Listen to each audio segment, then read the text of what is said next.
On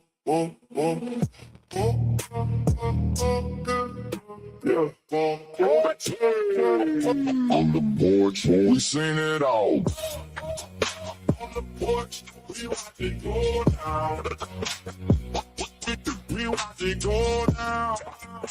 On the porch, we watch it go down. Boom with the big end, cracking jokes again. Got one eye on the clip, one hand on the gin. OG, do dirty, talk that weed law logic. Red one, wild post, then he get so toxic. John the Baptist, act holy, act slick. Till a messy little video, make him talk real quick. LA Wild, passport stamp and grinning. Say that crowd look guilty and he barely finished. On in there, we're going loud. Scroll one more time, we all lean down. What he doing now?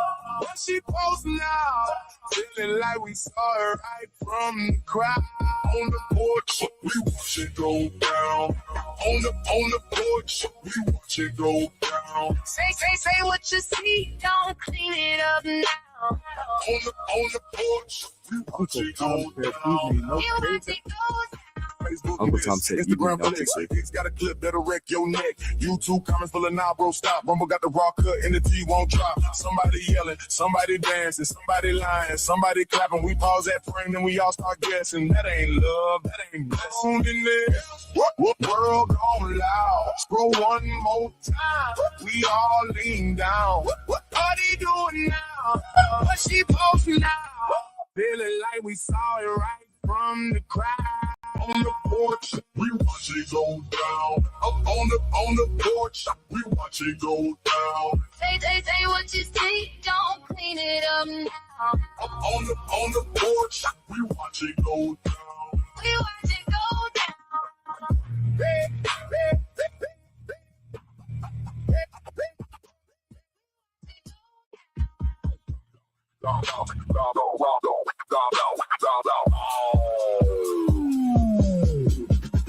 Cropped out truth, still got this thing. Replay that moment, who gon' explain? Spoon say nah, do dirty, say hold up. John get loud, then all of us fold up. LA pointed the screen like, look at that. Then the whole porch erupt like a starter tale. On the porch, we watch it go down. On the porch, we watch it go down. Say what you see, don't clean it up now. On the porch, we watch it go down. We watch it go down. On the porch, We watch it go down.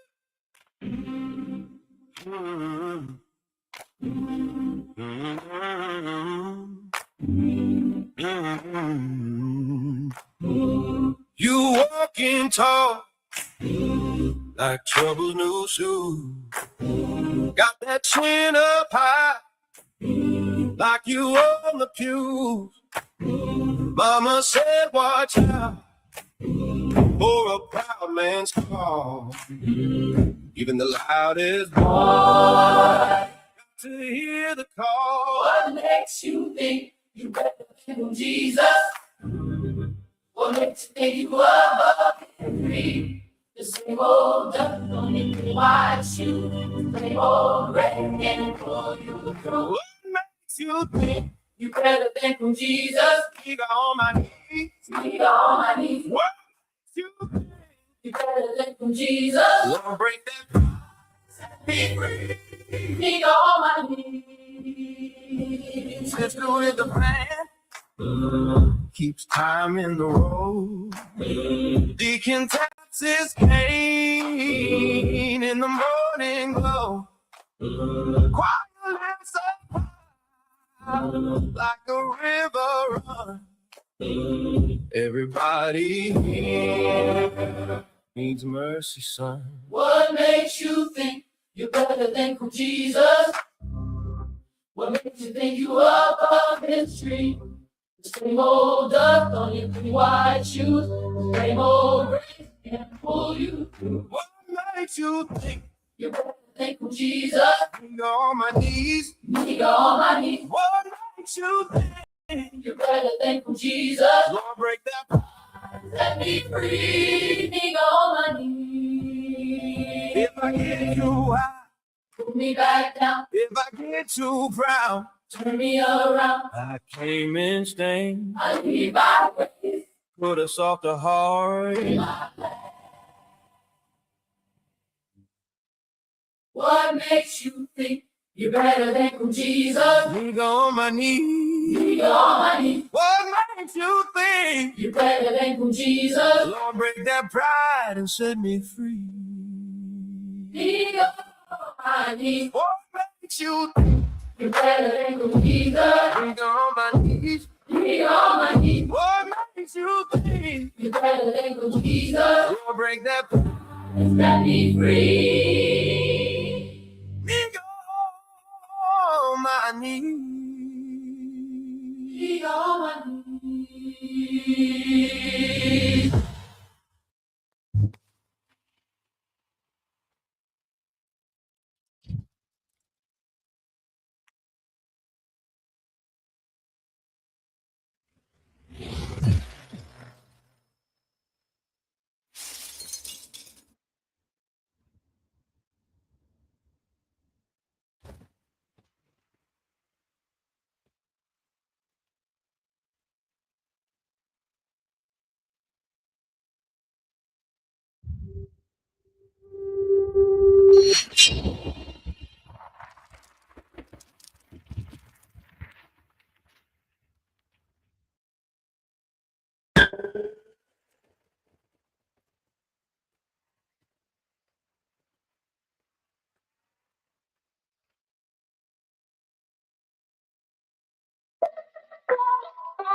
Always on the grind, yeah, do this all the time. Go wake up in the morning, go get a state of mind. I done feel so many times, but I gotta keep trying. I ain't giving up, go put it all on the line.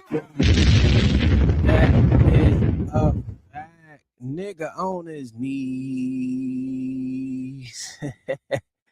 What up, Joe fucking Cool? What is going on?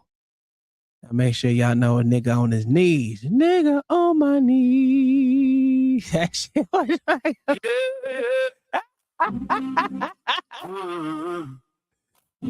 Just same old duck, don't hit me white shoe. Same old red and pull you through. What makes you think You better than King Jesus. nigga on my knees? Nigga on my knees. What makes you think You better than King Jesus. Lord, break that pride and set me free? Nigga on my knees.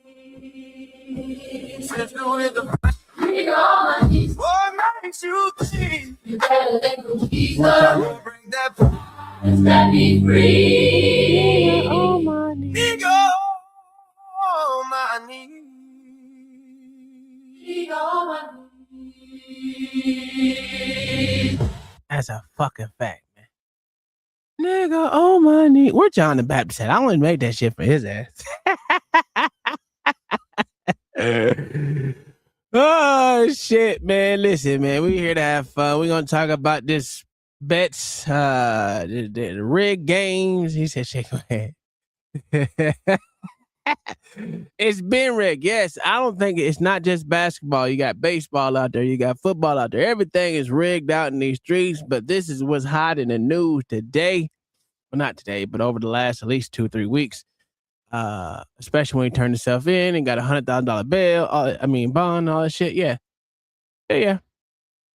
I've been thinking this shit for a while, but it's good to see motherfucking people out there see that it's happening. Because if you think about motherfucking Tom Brady and all the motherfucking game hacking that motherfucking did, it is diabolical. I just want y'all to know, niggas on his knees, man. Nigga on his knees. That's gonna be my intro, nigga, for the Coon Jesus. Oh my God, this shit is stupid. I am a fucking moron, bro. It is okay. I know I'm a fucking moron, actually. What up, KP?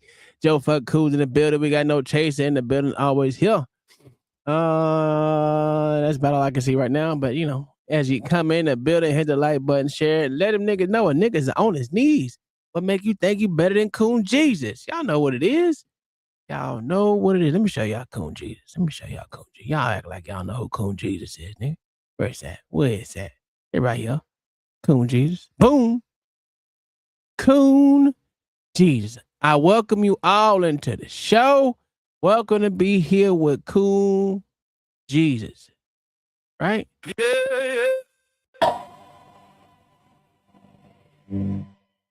What makes you think you're better than Coon Jesus? What makes you Nigga think on it? my knees. Nigga on my knees. Nigga on his What knees. makes you think You're better than Coon Jesus. Lord, break that pride and set me free? Nigga on my knees. What makes you think You're better than Coon Jesus. nigga on my knees? Nigga on my knees. What makes you think You're better than Coon Jesus. Lord, break that pride And set me free. nigga on my knees? Nigga on my knees. I heard it. Niggas on his knees, motherfucker. Yeah. Y'all ain't better than Coon Jesus, nigga. We acting like y'all better than Coon Jesus. Y'all ain't better than Coon Jesus up in this bitch. You know what I'm saying? You know what I'm saying? Hey, we out here having fun. Anywho, if y'all want to come up here and have fun with me, I'm about to.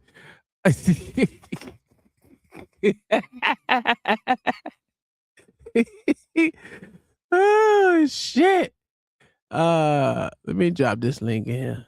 Because I'm not a basketball person, but I do got some football shit. I got a lot of basketball shit from what's been in the news. But other than that, I mean, the shit was diabolical. The shit was diabolical that this nigga did. Oh yeah, the quarterback from Texas Tech was doing his motherfucking. He got. Yeah, I know. Yeah. But he's betting on his team and still betting on his team. Damn, it's raining again? God damn it. Is it? I'm getting tired of motherfucking rain, bro. It's been raining every fucking day. Oh, I didn't drop the link. God damn, hold on 1 second. Here, let me paste it in there. There's two right here. I ain't gotta turn around, nigga. I ain't on my knees, nigga. Y'all niggas on y'all knees. That would have said, nigga on your knees.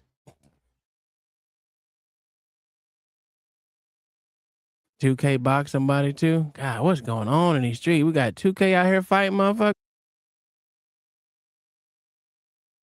Yeah. Versus Fat Boy, see who won that.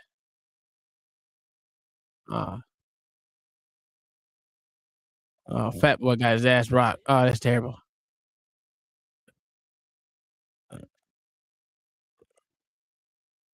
God damn it. Yo, what is going on in these motherfucking YouTube streets? Nigga, I've been missing shit. 2K1 like a motherfucker. God damn. Man, y'all make fat people look bad out here in these streets, nigga. God damn. That's just sad out here. Why y'all even get y'all fat asses out there and do this shit? You know what? Oh man, if I can go, man, I might just go out there and just go ahead and give it a good old heave ho myself. You know what I'm saying? I might as well go ahead and do it. It takes some, put the fat people on the map and shit. You know what I'm saying? Cause goddamn, what the hell the nigga name is? Fantastic fought another fat nigga. That nigga was out there. This shit is terrible, nigga. What is going on? Oh shit. Let me get into this goddamn studio, man. Let me get into the studio. Hurry up. I'm sorry. If my fucking shit lagging and shit, it's because it's raining and shit again. But God, dog, I'm not even looking at chat, so don't. I mean, if y'all typing to me, I ain't looking at it right now. I'm trying to get into this stupid ass thing. Here we go. We in here. The old niggas fighting while the young niggas shoot. That, well, it's nothing wrong with putting on some gloves there, KP. If I didn't have seasons, fuck, I might do it. I don't fucking know. I might, if no one wants to challenge Coon Jesus. You know what I'm saying? Nobody want to challenge Coon Jesus. You know what I mean? Not my wife would probably wouldn't let me anyway, but you know, it is what it is. It is what it is. You know, I can't complain about nothing. You know what I'm saying? Everything happened for a reason. I ain't mad at it. But shout out to 2K for whooping a nigga ass, putting belt to ass, and goddamn Fantastic putting belt to ass this weekend too. Even though them niggas were severely out of shape. It was diabolical how out of shape these niggas was. I didn't think niggas could be that out of shape. I'm over here doing goddamn 110 push-ups a damn day. That shit easy. And I ain't did push-ups in fucking years, nigga. Yeah, no, Fantastic versus Moo Moo. Nigga, what kind of name is Moo Moo, nigga? Yeah, out of shape ass niggas. This shit was terrible. Should I? Man, I don't know. Hold on, you know what? Fuck it. Let's watch it. I don't know if a lot of y'all watched. I don't know. I didn't watch that Fantastic one. Not Fantastic. I didn't watch that 2K one. It was really short. It's 3 minutes. Huh? You know what I'm saying? Let me go ahead. Shout out to motherfucker Risky for putting these on. I might have to get my fat ass out there and do some shit too, man. Yeah, but no one better than Cool Jesus, man. Let's go. Everybody inside. Let's get it popping, man. Let's get it popping. Yeah, I mean. Look, everybody on YouTube, everybody in the building, come on inside. Show these fighters some support, man. Show some. Make some noise. Let's get it popping. Make some noise for the fat niggas out in the streets, nigga. 3 rounds, 2 minutes. Let's get it popping. 3 rounds, 2 minutes. 2 minutes, man? 2 minutes? No, not yet. Yeah. No below the belt, all right? You can't be saved by any round. I probably won't save you either. Ooh. Yo, that nigga fatter than that motherfucker, nigga. Hey, he got named Fat Boy. Okay, all right. 3 rounds, 2 minutes. Let's get it popping, all right? Back here, corners, man. 2K been doing push-ups, nigga.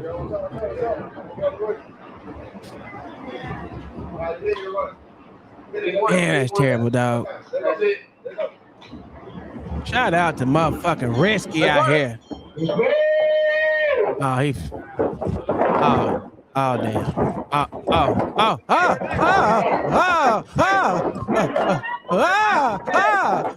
God damn. God damn. High guard, nigga. Working a high guard, motherfucker. Jesus Christ. High guard. What the fuck kind of... Wow. Ooh. Get your fat ass up. And get your fat ass up, nigga. Fuck is we doing out here in these streets, man? Making fat people look bad out here, nigga. Get your fat ass up. That's a knockout, too. 1, 2, 3, 4, 5, 6, 7, 8. Good? Can you continue? Nah, that nigga can't continue. Get that nigga up out of here. Shout out to motherfucking Risky up in this bitch. Or Hamp out here. Oh, straight. Whoop. That nigga bleed.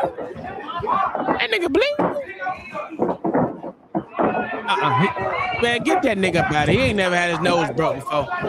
Hey, I'm gonna be honest with you. If a nigga got his nose broke that easy, that means that nigga ain't never gotten a real fight, nigga. I'm be honest with you. That nigga ain't never had a real fight before, man. Once you break your nose once, it ain't gonna break that easy like that. Unless it's that nigga mouth is just... Did he... What's wrong with this nigga mouth? He bleeding like this? God damn. We ain't got no medics, nigga. Oh, man. That nigga stiffing him with the left jab, nigga. Oh. Eating a fat... What kind of ring is that? Damn, fuck it.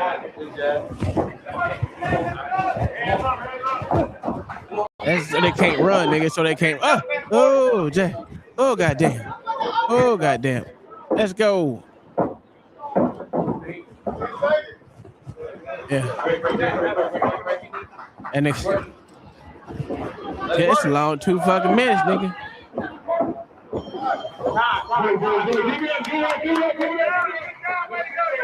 That nigga don't even know where to go. Yeah. The ring is small, so they can't run around. A normal ring is way bigger than that, of course. But they don't need to be doing no running. Nigga, look, that nigga tired, about to pass out and shit.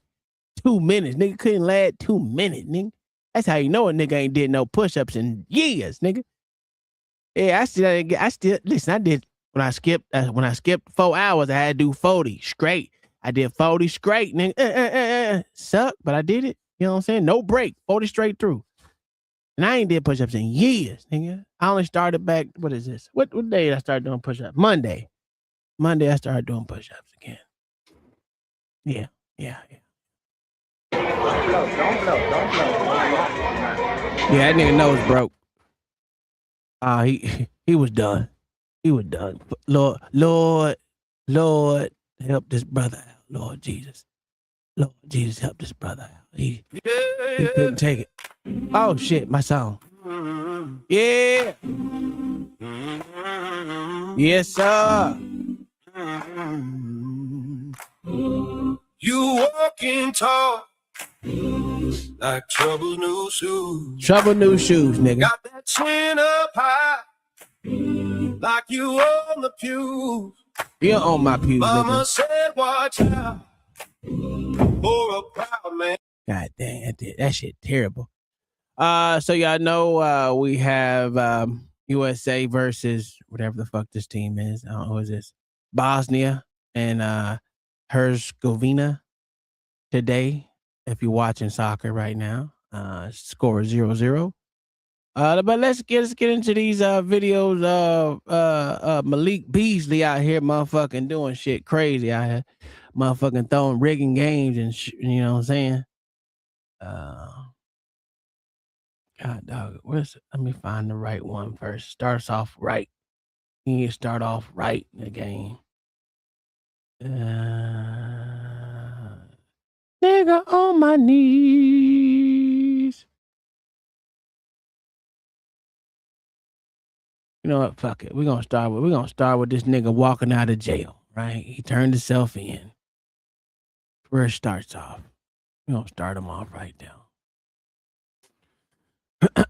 So it says right here, NBA's Malik Beasley and his attorney Jason Goldman outside court following Beasley's federal arraignment, where he pleaded not guilty to multiple charges, including conspiracy to commit wire fraud, money laundering, and bribery. After the hearing, Goldman said Beasley looks forward to fighting the case, adding, "There's a bigger conversation here." Oh, this sound like this nigga about to motherfucking snitch. That's what it sound like to me. Malik Beasley was arrested. Released on $100,000 bond, with both of his parents serving as suitors. There are also some surprises in the courtroom regarding his passport. I'll have a full recap video shortly. LA Mag. Oh, it's Lauren Colin, whatever that bitch name is. Gotta run out. You came in to lead that crazy. You didn't want to hear nigga on his knees, mama? You didn't want to hear nigga on his knees? All right, let's hear this shit. Let's watch this shit with this jigaboo. Fresh up out the zoo. Throwing shit on you bitches, man. How are you feeling? He's good. We're going to be very, very quick. Okay. Mr. Beasley, he looks forward to fighting, right? He's fought every day. He's presumed innocent, and that has to mean something still, obviously. There's a bigger conversation here about the industry, about individuals and institutions that are profiting billions and billions of dollars and fueling addiction, and a larger, broader conversation that needs to happen at some point. Oh, he's trying to make gambling illegal. Privacy. Man, shit like that. With his life, he's a professional. He obviously has wide family support, fan support, and that's all we're going to say for now. We'll address the rest in court. This is only the very beginning of things. An arrest means nothing. An indictment means nothing. And that has to mean something, right? That he's presumed innocent. Today was a formality, and we look forward to to moving on with the case. All right? Thank you all. Thanks. Thank you. Well, if it was a formality, then why this nigga had to give up $100,000 bond, nigga? That, I mean, I know you got it, nigga. You got it. I ain't mad at you for having it, my nigga. But it don't seem like it's just a formality. And indictments do mean, arraignments do mean shit too. So for him to say that shit is crazy. That's wild. He got him a Jew. He got him a Jew boy. So he might be all right.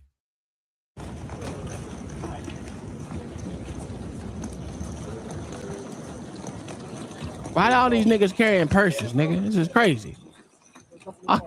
All these niggas carrying purses and shit. Mr. Beasley, do you want to say anything to your fans? Nah. He's not going to right now. No, that's okay. Oh, she wasn't asking you, nigga.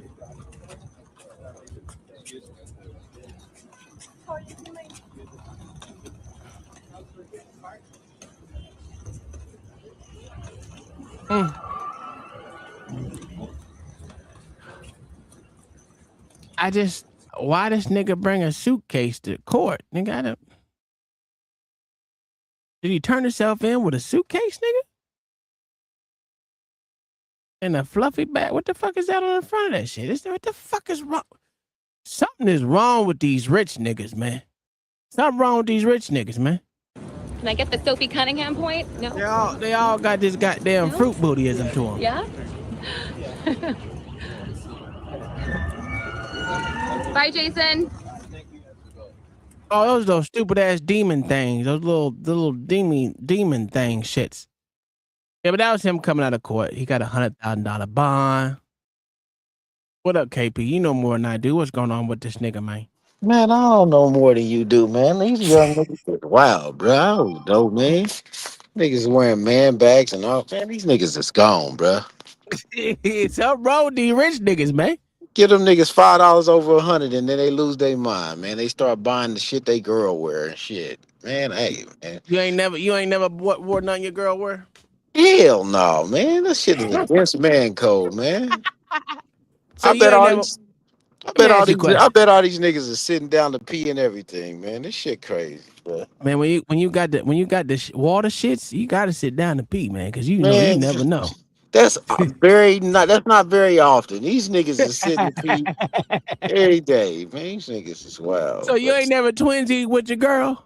Y'all wear the same outfit? Not the same outfit, but you know your wife would try to buy you pajamas or something like that, but not every day. Hell no. This nigga too masculine, nigga. These niggas go for too much, man. These niggas is gone, bro. And that's why these niggas is, man, they just so feminine. Like the sports though, like you say, man, it's been fixed for a long time. OG was agreeing before he ain't came up yet, but like you remember remember the Astros got caught cheating and they never gave back their World Series, remember? Yeah, sure did. Got caught cheating. Well, they were stealing signs. That mean they got caught stealing signs. It's because you steal someone's signs don't mean that you're technically cheating. You still got to play the game. Well, why do they let it out there? Because they stupid.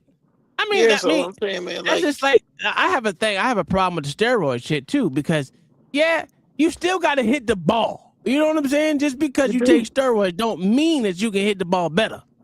But I got a theory for those sports leagues now because of the attention span of people is lower than it used to be. Mm-hmm. Like, bro, like they about to make soccer the game. That's why FIFA is like it is now. Like soccer's about to be the game. If you remember years ago, they was trying to push soccer on us hard when we was coming up, and nobody was really fucking with it. Like now I can't fuck with soccer. That shit irritates my soul. No. So what they gonna do? I'm telling you now, they about to make it to where it's easy to score, and they gonna score a lot of goals in MLS or whatever league it is in America, and the numbers is gonna go up, and motherfuckers gonna start watching it. They about to run the. I don't think so. They've been trying for years. Soccer's been a thing for years here in the United States, and no one ain't watching that. But they ain't never changed the rules to make the scores go up yet, though, bro. So I'm saying, how they gonna change the rules though? That's what I don't understand. It's gonna happen, bro. I'm telling you, nigga. You You gonna be think like, damn, they scoring 10 in soccer games now? Yeah, they scoring 10. that shit? You know what they need to do is make the motherfucking shit not so goddamn long, nigga. That shit is crazy how big the motherfucking soccer fields are. It's insane. They big, man. But they about to get these people money, man. They saying more people is quote unquote invested in betting on the games than they 401ks in retirement, bro. Well, soccer's worldwide. That's a worldwide sport, right? Yeah, so global, yeah. I'm not gonna doubt you on that shit, but I do what the fuck, man. I do think they are missing out on some money, right? Not fully invested. It's just being as big as it is, but they can't change the integrity of the game, which is to make them score more, unless you change the game to a hybrid game. That's how I'm looking at it. They gonna change it. Well, I don't know what they gonna do. They gonna do something. They got too much money riding on this. Like NFL been caught. NFL been caught cheating. People ain't stopping watching, man. I've been telling dudes the games was rigged for a long time. They don't care if their team is winning. They care. That's when they don't care. Like, I live in KC, bro. These Chiefs fans just lose their mind, bro.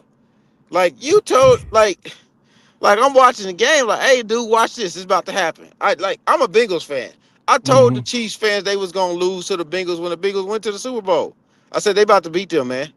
That's just what they want to happen. Nah, man, you full of it. You don't know what you're talking. I said, all right, man, you'll see. They beat them. They went to the Super Bowl. They give a Cinderella story for them, and they went out there, you know? So, man, I mean, why you think they build a new stadium every so often for these teams, bro? Your team got to show up. We got to think about they build a new they every 4 years they build a new soccer stadium where they do. They just didn't do it in America. But when they do the World Cup every 4 years, they build a new soccer stadium. Yeah, crazy. So like the every NFL, 4 years. So that tells you something, now. Yeah. Like, and then another thing, like we watch the NFL, so now Josh Allen they just got a new stadium. They about to open. They got $1 billion into that. Like, bro, like they gonna get you to pay for it, and you gonna agree to pay for it with your tax dollars, at basically saying, I want a part of the team. And now the Chiefs done moved to Kansas. They about to get $1 billion from Kansas instead of Missouri. They done sucked the life out of Jackson County, bro. If you came to Kansas City and you visited and you see the Chiefs Stadium and everything around it, you'll be like, damn, this look like a war zone. It look like a war zone by the Chiefs Stadium, bro. They about to put them out there where they. I ain't never been to Chiefs Stadium. I'm just giving you an example, bro. Like, they about to put them out there in Kansas where they built up Kansas already, and now everything around it is gonna anchor it, and they straight. They ain't gotta worry about nothing. They out there by a speedway that they run NASCAR out of and everything.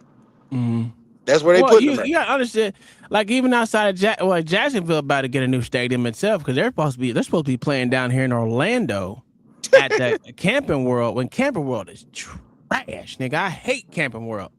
And people don't be knowing until they come and visit those cities, or the only people that know is the locals. Yeah, I mean, outside of all these stadiums, except for minus college stadiums, college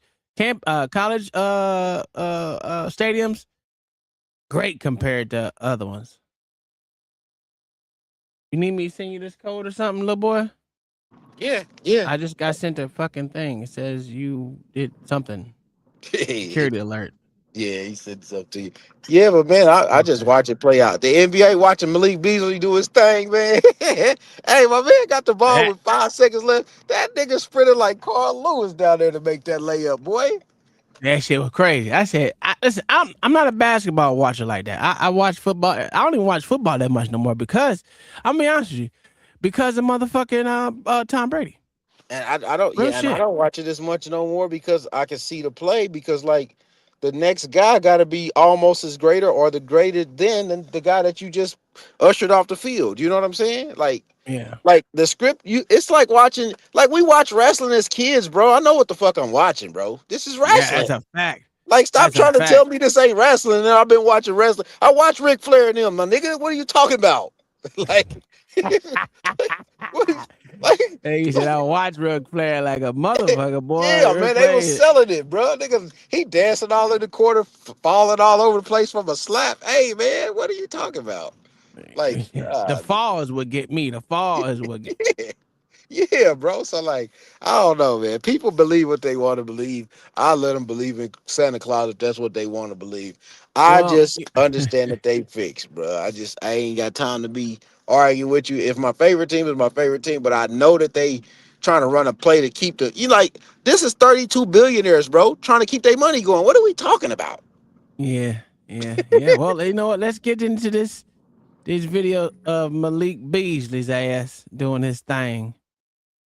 I was like, wow, because I've been watching it for a couple of days. I was like, oh, yesterday we did the police. I was like, I ain't gonna do it today. I'm like, I'll do it on conspiracy. Fuck it. It is what it is.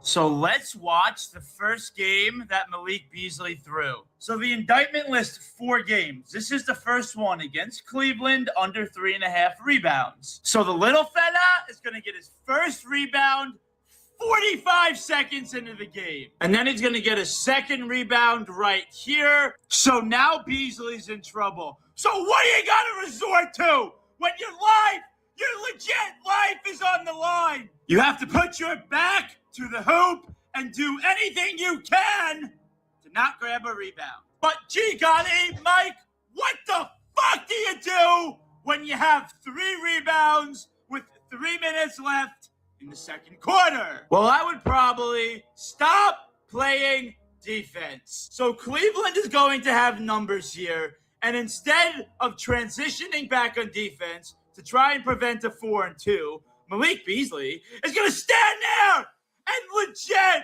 he's going to guard nobody. That's and watching wild. back, some of the little shit is fucking insane. So you have all 4 players on Milwaukee right here in the paint. Where's Malik Beasley? He's not in the frame. And there aren't a ton of crazy plays, but you got a guy that is running away from the hoop. Look at this shit. But of everything in this game that is concerning, this takes the cake. So there are 25 seconds left. Cleveland is going to huck up a shot here, down by 9, 23 seconds left. And look at Malik Beasley, mid-shot. He's going to fucking get it the other way. Look at this shit, man. Now remember, if he gets a rebound here, his over hits. So what do you do when you don't want your over to hit? You run the other way when the ball is in the air. You elbow Max Strus. Strus is like, what the fuck are you doing? And you hit your bet. Yeah, well, you know. Shit is wild. The shit is wild. Yeah. Do you like I was telling somebody this, and this might sound far-fetched conspiracy shit to them, but this is what I was thinking when it was going down. For the last month, black folks have been in a rage, or 2 weeks, over Carmelo Anthony, right? That's a fact. People have forgotten about the original Carmelo Anthony. It's as if he doesn't exist. The basketball player doesn't exist. Oh yeah. The Knicks won the championship. Carmelo Anthony's Knicks, right? Mm-hmm. All you can think about right now is the only Carmelo Anthony most people know right now is the one that got caught with the knife.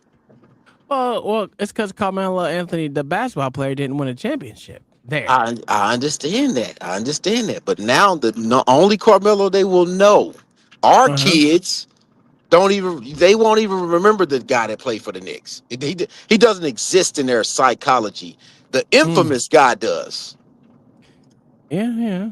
And at the same time, the Knicks win a championship the same week that the kid gets convicted. Man, I don't know if you could write the shit any better than you wrote it. At the end of the day, man, it's just a lot of pieces being put together on the table. And I just was watching it. I'm like, maybe they didn't really want Wemby to win it. And then he just gives a game away when he throw the ball to his teammates back. I'm like, what the hell? Like, So you think the championship with the series was rigged? It's bro, like they blew a 30-point lead in the game, and it never happened. And all of a sudden, man, I can't buy it. You can't sell it to me, man. You can't sell me that. Just like the Patriots and the Falcons. That was the same thing, right? Almost a 30-point lead or 20-some point lead, right? Listen, you just never know. I mean, nigga, man, I don't buy it. I don't buy it. They selling, bro. Like, I wonder what the lines were and what the odds were at the time that they got the lead, the biggest that they got it, right? I know the numbers shot up. You know what I'm saying? Like, somebody was like, "Oh yeah, this is over," you know. But they gotta sell ads, man. They got ads coming on. You watching games on Peacock, NBC. You gotta flick through 10 different channels to find out where the game is at. You think they're gonna let that slide? Man, they gotta sell you the ads. Hell, even YouTube got ads. Yeah. You're not getting away from the ads, man. You're not. You gotta see they gonna make you watch them two dudes on there with the HIV. They gonna give you the Ozempic commercial, the big tar, like all that. That's all you getting. That's all you getting. They give a lot. Man, listen. It depends on what demographic you line, because BET is nothing but AIDS goddamn commercials. It's ridiculous. It's AIDS and motherfucking syphilis, nigga. I'm like, what? Yeah. Why y'all selling that to black folks? It's AIDS and syphilis. This is Bro, crazy. that's all they got for you, bro. That's all they got for you. It's fucking insane. And I listen, I'm here for it. You know, it is what it is. Me and my wife, now, you know, my wife white. And we look at this shit like, nigga, everyone got AIDS in the black community. Hey, that's what it's so prevalent. It's so prevalent that y'all gotta have commercial after commercial after commercial. And Liz, the gay fucking, like, literally gay goddamn commercials in the black community and on BET is fucking ridiculous. You would think that all black men is gay. Man, that's what they selling. That's what they selling, bro. That's a fact. But I was just like, me and my wife was like, nigga, I don't know. Listen, the only black gay motherfuckers I see for real, it's on TV. On TV. That they throw on TV for you to make sure you see. They prance him out there. He Now, I knew one gay dude, right? He was once married and he turned gay, you know, I guess, whatever. He became a dick gobbler. But this was after he already had kids, had a wife for 22 years. She fucking divorced him and he somehow turned gay. I don't know how that happened, but that nigga somehow became gay after his wife left him. I was like, that's crazy work. That's crazy.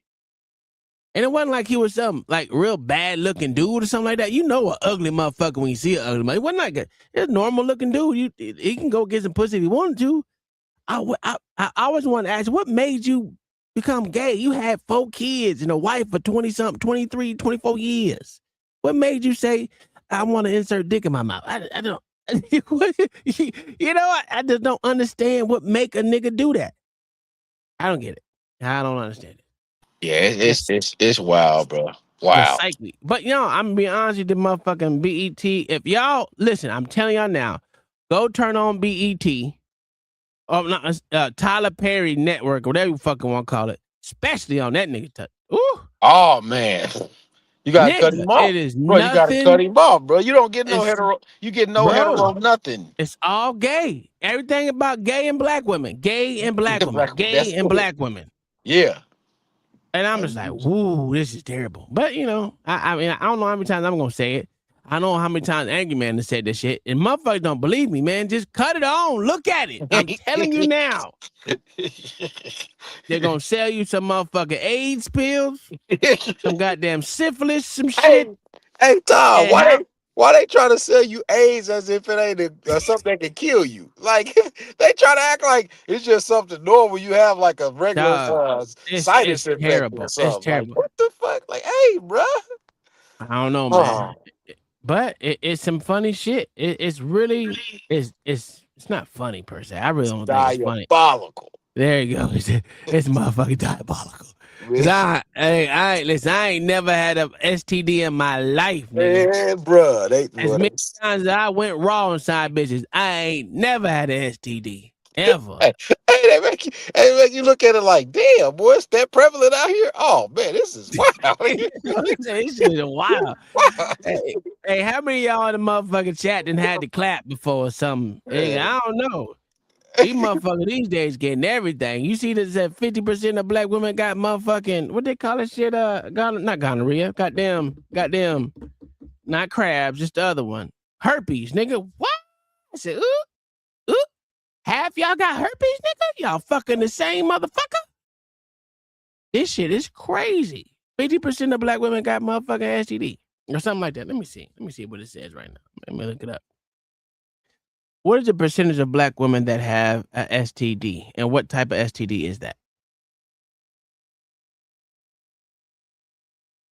According to public health data, there is no single percentage for overall STDs, as rates vary significantly depending on the specific infection.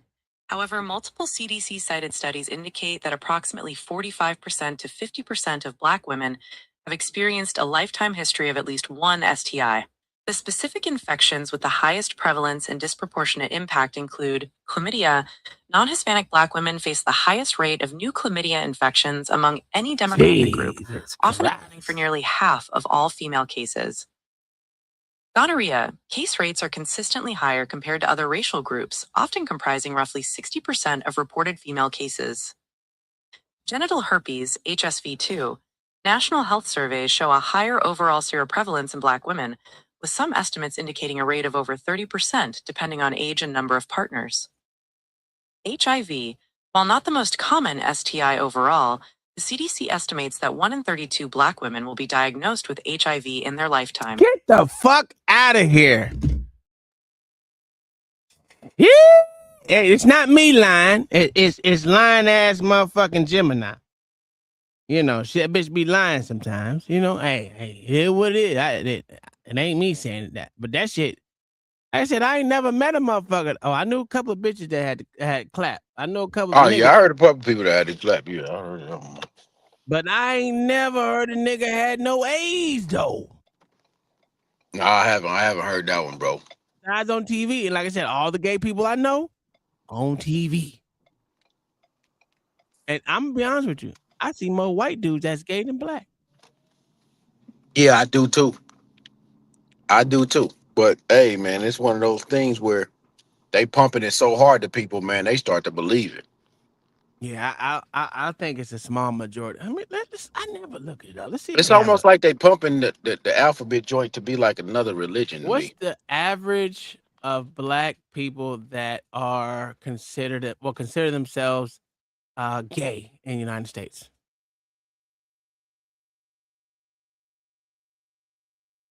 According to data from Gallup and the Williams Institute at UCLA, roughly 6.6% to 7% of black adults in the United States identify as LGBTQ+. This represents an estimated 1.2 million people. That's what I'm saying. Influenced by age.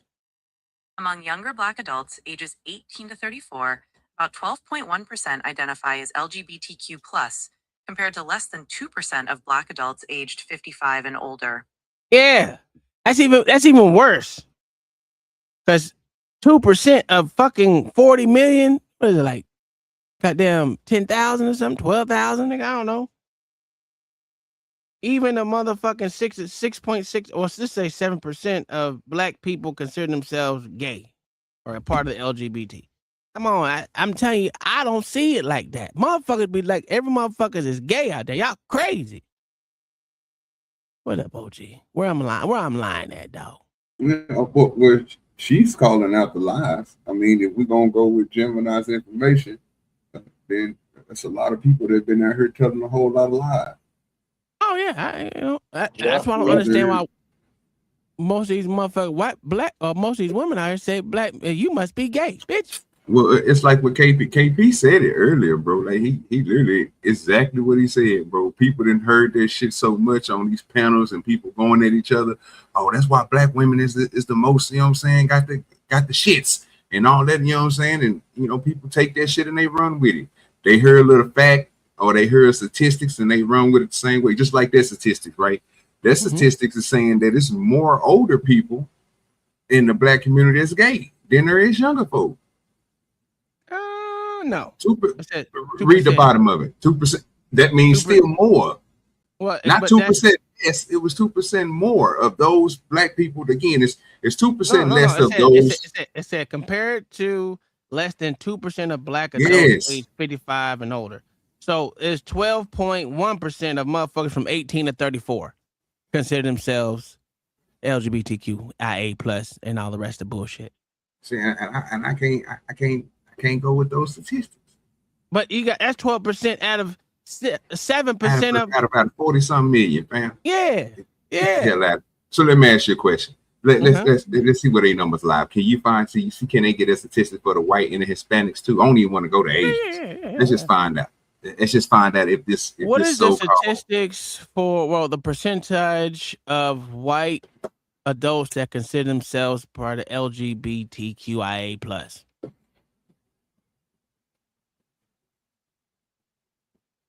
According to the latest Gallup data, approximately 8.3% of white adults in the U.S. identify as LGBTQ+.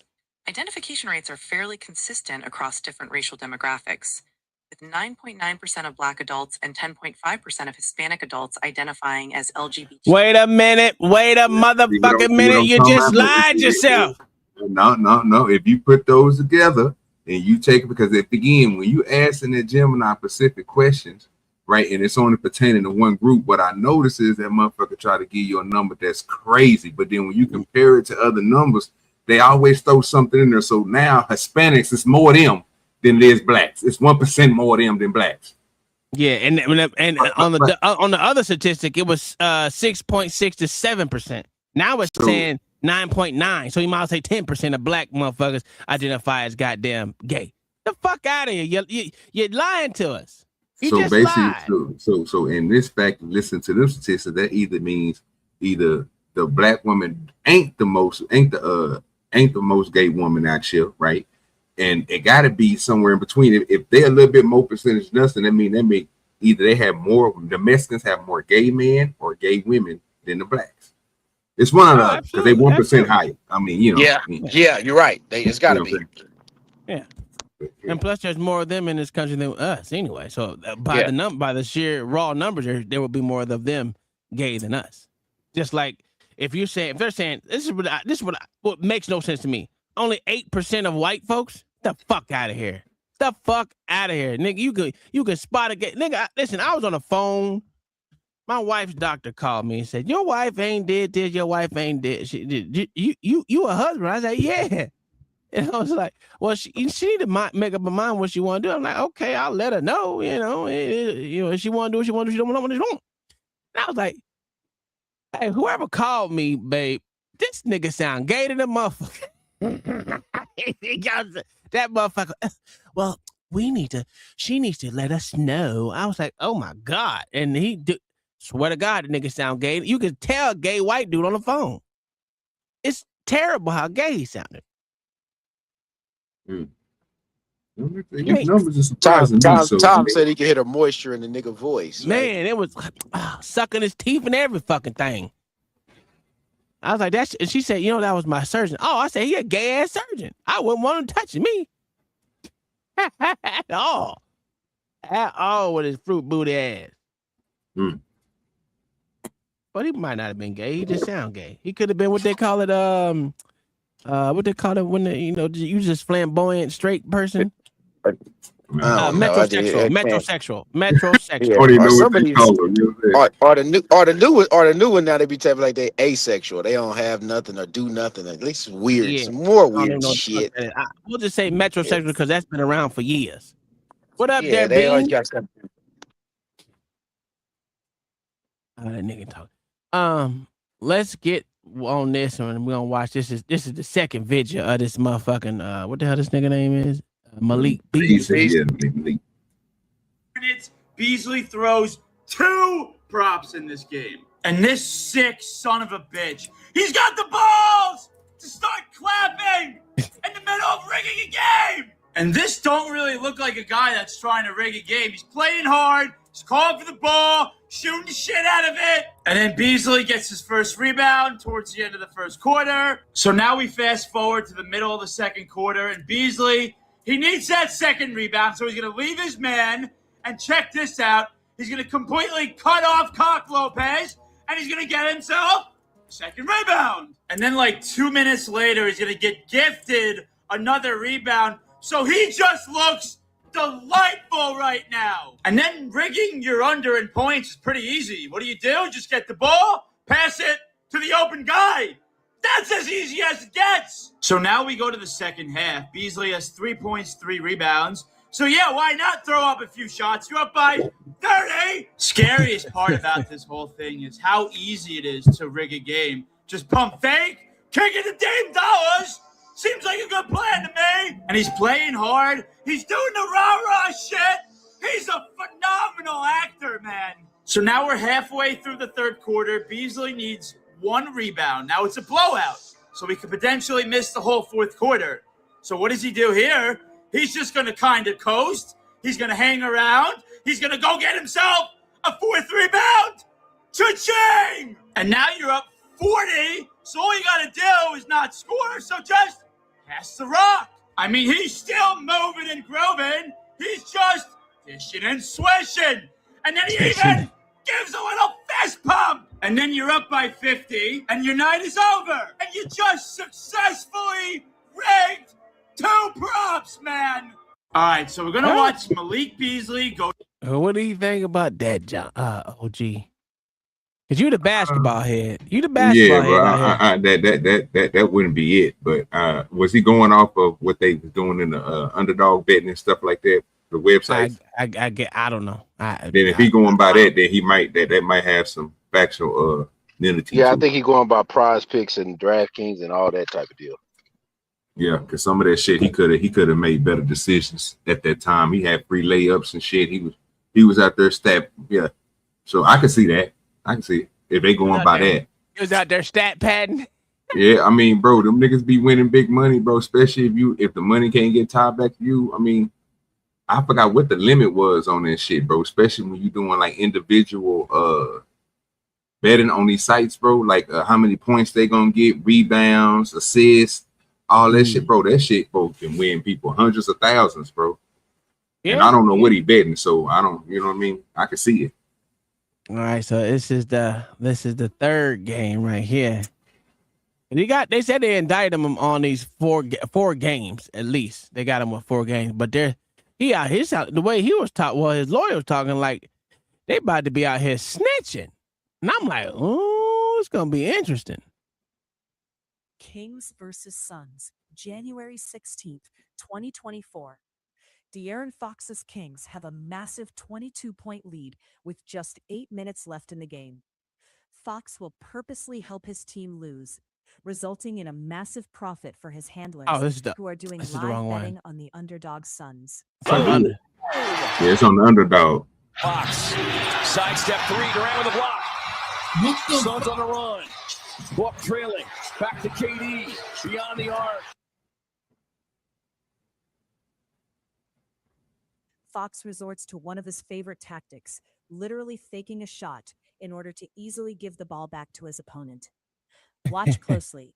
No one touches him. He flops to the floor, leaving his team with 1 less defender. He does this regularly to throw games. Okay, yeah, she tripping like a motherfucker. You don't think that was a thrown shot? That might have been a thrown shot, but there was contact between him and KD. Fox, of course, you can clearly see it. I mean, it wasn't nothing that was throwing him off the shot or nothing. KD on the pull-up. Foul. KD on the pull-up. Yeah, that's a foul. With just 3 seconds left in the game, Fox needs his opponent to score. This will stop the game from going into overtime. He is once again throwing the game away. Coach Mike Brown just told the team no fouls, but Fox couldn't risk his opponent missing the shot. So he fouls, giving them free throws to win the game. Here is a new receipt that just came in from someone very close to the situation. The infamous Fox foul that disrupted the betting markets while making Fox's handlers a huge profit involved Malik Beasley, who is indicted and will be arraigned today in court for throwing NBA games. Fox helped throw more than 20 games between 2022 and 2026. Yes, he did! Oh, man! He got fouled on a 3-pointer. Mate, I knew that was are Hardaway. you kidding me?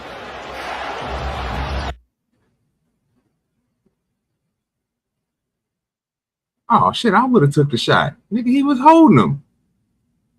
That's he said hold on real quick.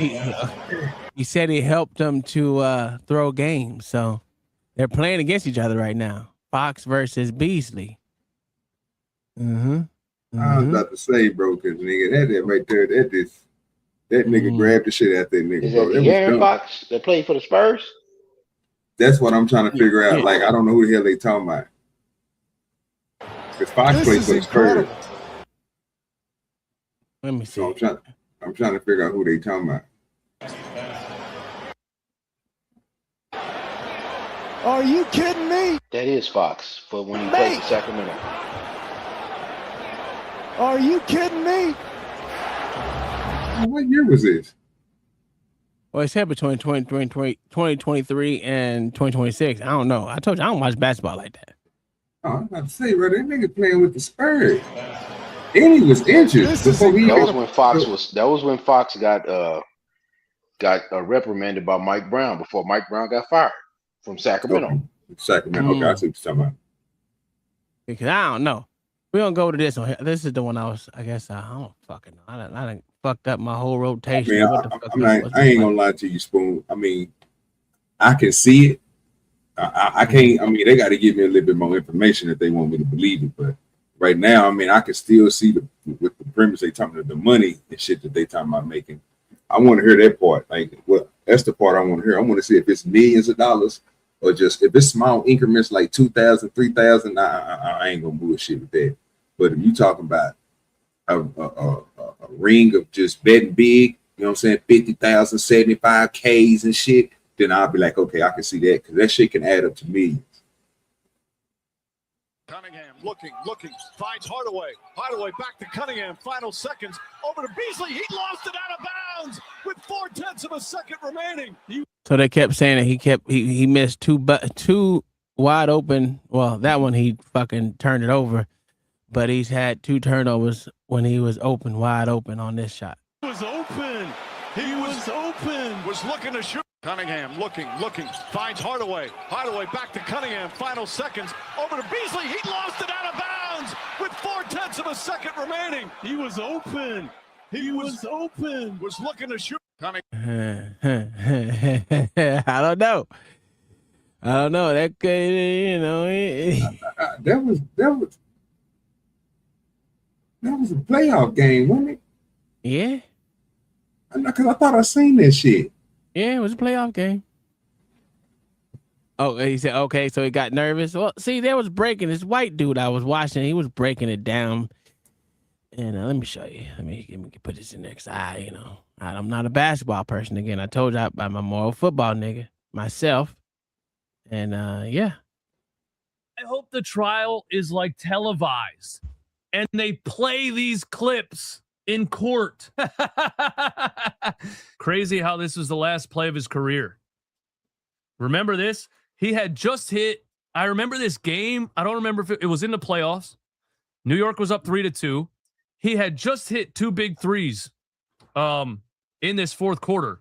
But then he turned the ball over. I feel like I remember on this side of the court, he turned the ball over last possession. And then this was the last play. Come on. I don't know, man. You guys remember this? He had 2 crazy turnovers basically to throw this game. Wow. Beasley is accused of also working with bettors to hit the over on some of his stats. They bet on him to hit the over on rebounds on March 10th. He did that in the last few seconds. The group celebrated afterward. They got text message threads. Brown, oh my God, he got 1 rebound with 1.1 second left. Fam, no way. He pushed Connaughton out of the way. Fam, we were 1.1 seconds away from being down thousands. What's funny is after he got it, he had a big sigh of relief. Wow. A year ago, Pablo Torre had like a, part of his Pablo Finds Out show where they were talking about this. And Pablo Torre just responded. This was the original one, July 15th, 2025, where a mysterious Twitter user basically was putting on Twitter that Malik Beasley is about to be caught for gambling. And everybody was like, what? And it was this FreeMoose_NBA account. 35 followers, a straight up random ass NBA account is the reason Malik Beasley got caught. And now Pablo Torre posts this. One of the Bucks games, the district attorney, the district office general, what the district of attorney, DOJ. What is DOJ? Has Department now of Justice, identified dummy. Malik Beasley took place on January 26th against the Cavs. On that same date, elsewhere in the NBA, Jonte Porter took himself out of the Raptors game against the Clippers after 4 minutes. Look at this. Davis, only way you can beat Vegas is sports betting. Everything else, they got the edge. And Beasley says, well, hell yeah. I'm trying to find like $2K. I'll do my best to pay in full on the first. Bro, you're an NBA player and you don't have $2,000? I'm trying to find like $2K. I'll do my best to pay in full on the first. How is this guy so broke? Davis said, you got Snapchat? He said, not really. Why? I'll talk to you about some shit on there. And he said, you can't do it here. And he said, it's better to talk on there. We can make some good money. He was telling Malik Beasley not to talk about it in a text message thread. And he did it anyway and got himself caught. On or about January 25th, 2024, the defendant, Malik Beasley, discussed via text message whether he would underperform on overall points, 3-point goals, and or rebounding. I want to say this. You have to be absolutely retarded to be an NBA player and be so broke. Shut up, nigga. So to be, they got this nigga text message. OG, this nigga said 2,000. He'll try his best to pay on the first, nigga. Like he get paid on the 1st and 15th. Yeah, but he said 2,000, fam. That don't even make sense. They checks is way higher than that. Even if you making, that's, I don't know, 82 games. I mean, but that's his text messages, so he ain't like no line on him.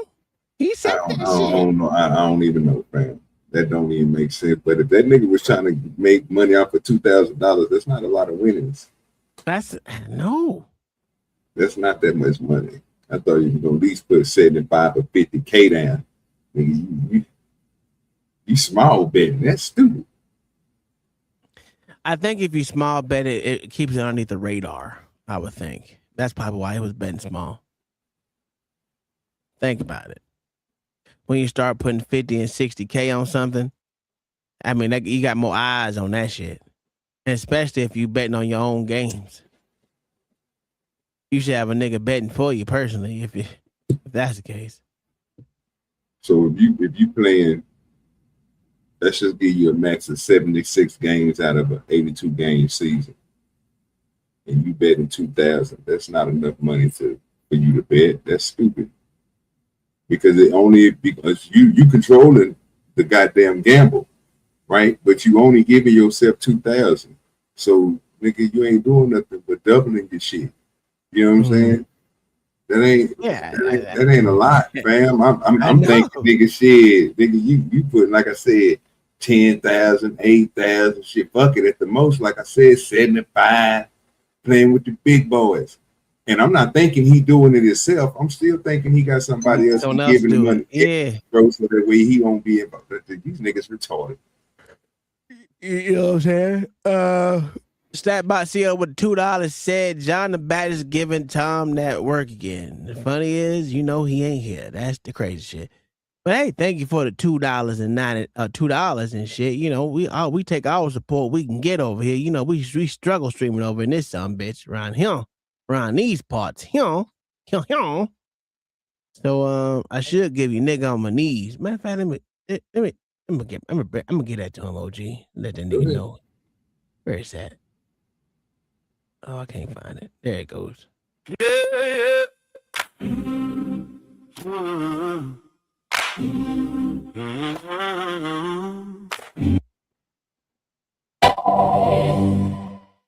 What makes you think you're better than Jesus? Nigga on my knees. Nigga on my knees. What makes you think you're better than Jesus? Lord, break that pride and set me free.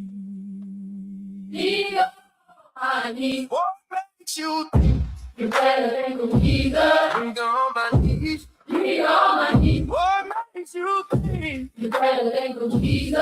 we'll break that Set me free. meet all my needs?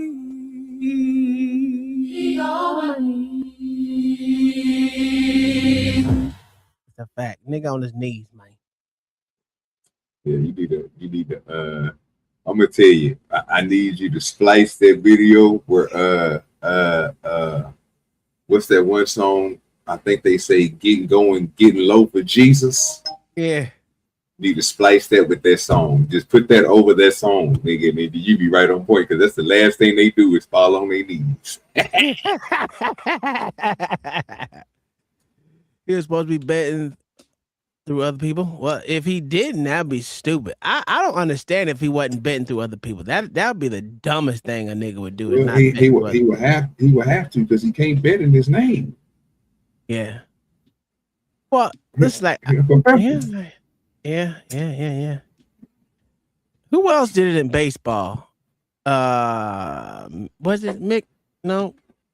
What, Mick Rooney? Not Mick Rooney. What the fuck was that nigga name? You talking about Pete Rose? Pete Rose. There we go. Pete Rose. Who did it in baseball? And he was dead. They took all his shit away from him, accolades and shit away from that nigga.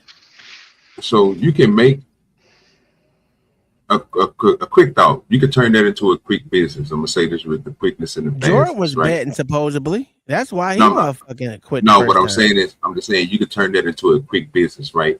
A 80-20 split or something like that, or you know what I'm saying, somewhere in that point where you tell somebody, hey, I got, let's just say 40 something people that I know I can connect with. I can literally get my money divided up into 10,000 40 times, right? It's 400,000. I bet, and then I go out here and I perform. I take the 20% of that. Y'all nigga, you know what I'm saying? You can make a business out of this shit. That's what I'm saying. Why would you only do that shit for 2,000? That shit's retarded. If you going out there doing the numbers, if you're going to do the stat packet and all that stuff to get these numbers and do this certain type of stuff, I'm not understanding why the hell your broke ass only paying $2,000. I mean, I would think you would be lacing up 30, 40 people, nigga, with a lot of money, so that way you can have a lot of money coming back. You'll make what you made plus more because you the one out there deciding what numbers you're going to put. You see what I'm saying? Yeah, yeah. Like, I don't know. That shit sound crazy to me, bro. $2,000. I thought they was gonna oil that motherfucker up, nigga, and turn the hoe into something large. You know what I'm saying? I'm gonna oil that motherfucker up. Hey man, you know how they say when you oil that machine up, bro. You know, bro. I watched that nigga Michigan. I watched the goddamn documentary on the dude from Michigan. I think he was a kicker, and then he became a linebacker. But basically, bro, this nigga was selling the whole motherfucking team cocaine. Then the nigga was making offshore money to the point where he just moved over to a whole nother country, got the bought the dope, and then found a way to ship that shit back over here, bro. The nigga was killing these niggas. Then he started doing like online shit, bro. That nigga money just went up, nigga. Then they finally caught his ass. You know what I'm saying? He went to the feds for like 10, 15 years and got out. But he ended up turning on to some of the big people and shit. But bro, the nigga, the whole time he was in college, bro, that's what he did. And I'm talking about made bang. And he oiled the motherfucking machine. That nigga was doing some crazy shit. So, you know what I'm saying? Same thing with the stats and shit like that. He was doing all them side betting and all this shit, but they was controlling this shit. And then I think what NFL referee got caught up in this shit? Referee, NFL. No, that's man. NBA Tim Donaghy. No, it was an NFL No, it player was too. one It in was NFL. NFL Hold too, on. bro. I'm telling you, KP. It was one in the NFL What too, bro. That nigga. NFL ref was indicted on betting on games? I can't think of the nigga name. You were likely thinking of Tim Donaghy. Oh, guess who was what? actually an NBA referee indicted in 2007. I for remember betting him, on but it games should be an initiated. NFL dude too. No NFL referee has been indicted for a similar sports betting scheme. Oh. Well, has any NFL referee been fired for allegedly betting on games? No, there hasn't been any documented case of an NFL referee being fired or indicted for betting on games. While there have been occasional rumors or social media speculation, none of those allegations have been substantiated. The league has very But I strict know I heard it policies before. prohibiting gambling of any kind for its officials. I know I heard this shit before, but she's saying if it was said, they would lie. So, but I guess, but I thought they didn't. I thought all sports they was catching all the referees and all the motherfuckers. They had some people in tennis that they said was doing it, soccer, basketball, of course, but definitely football. And I know baseball was one of them too. That was tied into like some of the mob shit, but. And that was just betting. I don't know if they was working with the baseball players. I just know that they was betting on the games and shit. Yeah. All right, let's see if he got more. Let's see what else he got to say. This white boy. What the hell you up here for if you motherfucker ain't said shit while you up here, nigga? He was laying down. I don't know why that nigga ain't saying it. Come off mute, nigga. What's wrong with your fingers? Hit the button on your phone. Talking to Beans? Yeah, I'm talking to Beans. That nigga hear us talking to him. That nigga. That you are throwing games to try to win money. And then admitting on a text message thread that you don't even have $2,000. How are you that broke as an NBA player? People are out here living on $40,000 a year. Less than that. The minimum NBA contract is $4 million a year. I don't care what you tell me about taxes and what state it's in and expenses and paying your agent. I don't give a damn. In real life, if you make $500,000 a year, you are rich. You are wealthy. I live in Hershey, Pennsylvania. 2 streets away from me, there's $5 million houses. The surgeons in the hospital, the executives at the Hershey company, these people are rich. I don't know how much money they're making, but they're not even making as much money as Malik Beasley was making in the NBA. How the hell are you making that much money and broke? I'm confused. This guy's an absolute dumbass. $100,000 a year is rich. Listen, life's expensive these days, man. No, you're lying. $100,000 a year rich. $100,000 a year is a nice. Whoa, what'd you say? Okay, so let's just say stop with it. no tax. No. Just check me out, because I don't want you to go from this class I'm about to talk about. Right, I'm talking about the class I come from. So if you're making $100,000, right, and I'm talking about in your pocket. And you got to split this up throughout a year, and you already surviving off of 35 or 40. I agree with that. Now you're going to add 60 to it, and you still living in the same means that you was living in, but you able to do certain things to make your life easy, bro. At that point, if you consistently making that $100,000 a year, I would consider you rich. Now I ain't talking about falling off like you made it one year and then you fell off the next year. No, we talking about consistently making it and living in like I say, Dallas, or you know what I'm saying, somewhere in the South. New York and California might be out of your league because that's what you use. That's the regular price for most people who live in those areas. You know, 80. I think they said 75, between 75 and 80 some $1,000s. What you gonna pay? You know what I'm saying? For expenses and shit. But in a place, bro, where niggas is paying no more, bro, than $800, bro, for a 2-bedroom house. I mean, you got your crib, but you can go on all the vacations you want, buy all the material shit that you want, do anything that you want to do because you got 60 fucking thousand to blow. But you still living off of your 40 and paying your bills and not struggling because you got that 60 to do extra, high quality things. Yeah, bro, I would consider you rich. Now, once you go up out of there and start living above your means, like, buying a car every 2-3 weeks, and now you got a stable of 15 or 27 cars with all of them got to be insured, and you're not rich no more, bro. You out of there. But if you just sticking with 2 or 3 cars, I think you would be think you'll be all right. To me, I think you will be rich. I ain't gonna say wealthy, that you're rich, but I ain't gonna say you're wealthy. It depends on what you mean by rich, and I agree. I can agree with that. Yeah, you can, like I tell everyone, you can make it off $50,000 in this motherfucking in America. I don't know how motherfuckers act like they don't. If motherfuckers is making it for what they say a year, motherfucking $7,000 a year in Africa, nigga, y'all can make it here with 50 easy. You don't need two people to work. That's bullshit. Yeah, and if you do it, and if you listen, and if you listen to Tom and you do your shit right, every maybe 2 to 3 years, you be able to get that car. Cause nigga, your other car then there be paid off. Mm-hmm.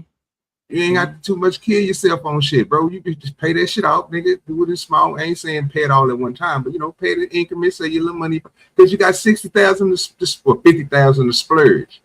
That's my point. When I see people, usually I say people that's rich usually have that excess of money they can go grab onto and go do certain things. When certain shit come up, it's easy for them to get paid, get the things taken care of.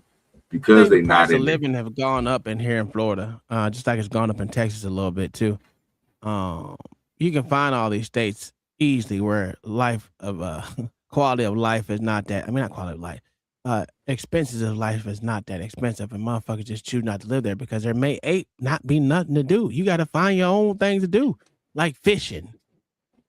Motherfuckers that ain't got a lot of things to do, they create their own fun. And they splurge doing it. I'm just not going to. If I'm making 100,000 a year, I'm not about to go get no super small mansion. You know what I mean? I'm not about to go crazy.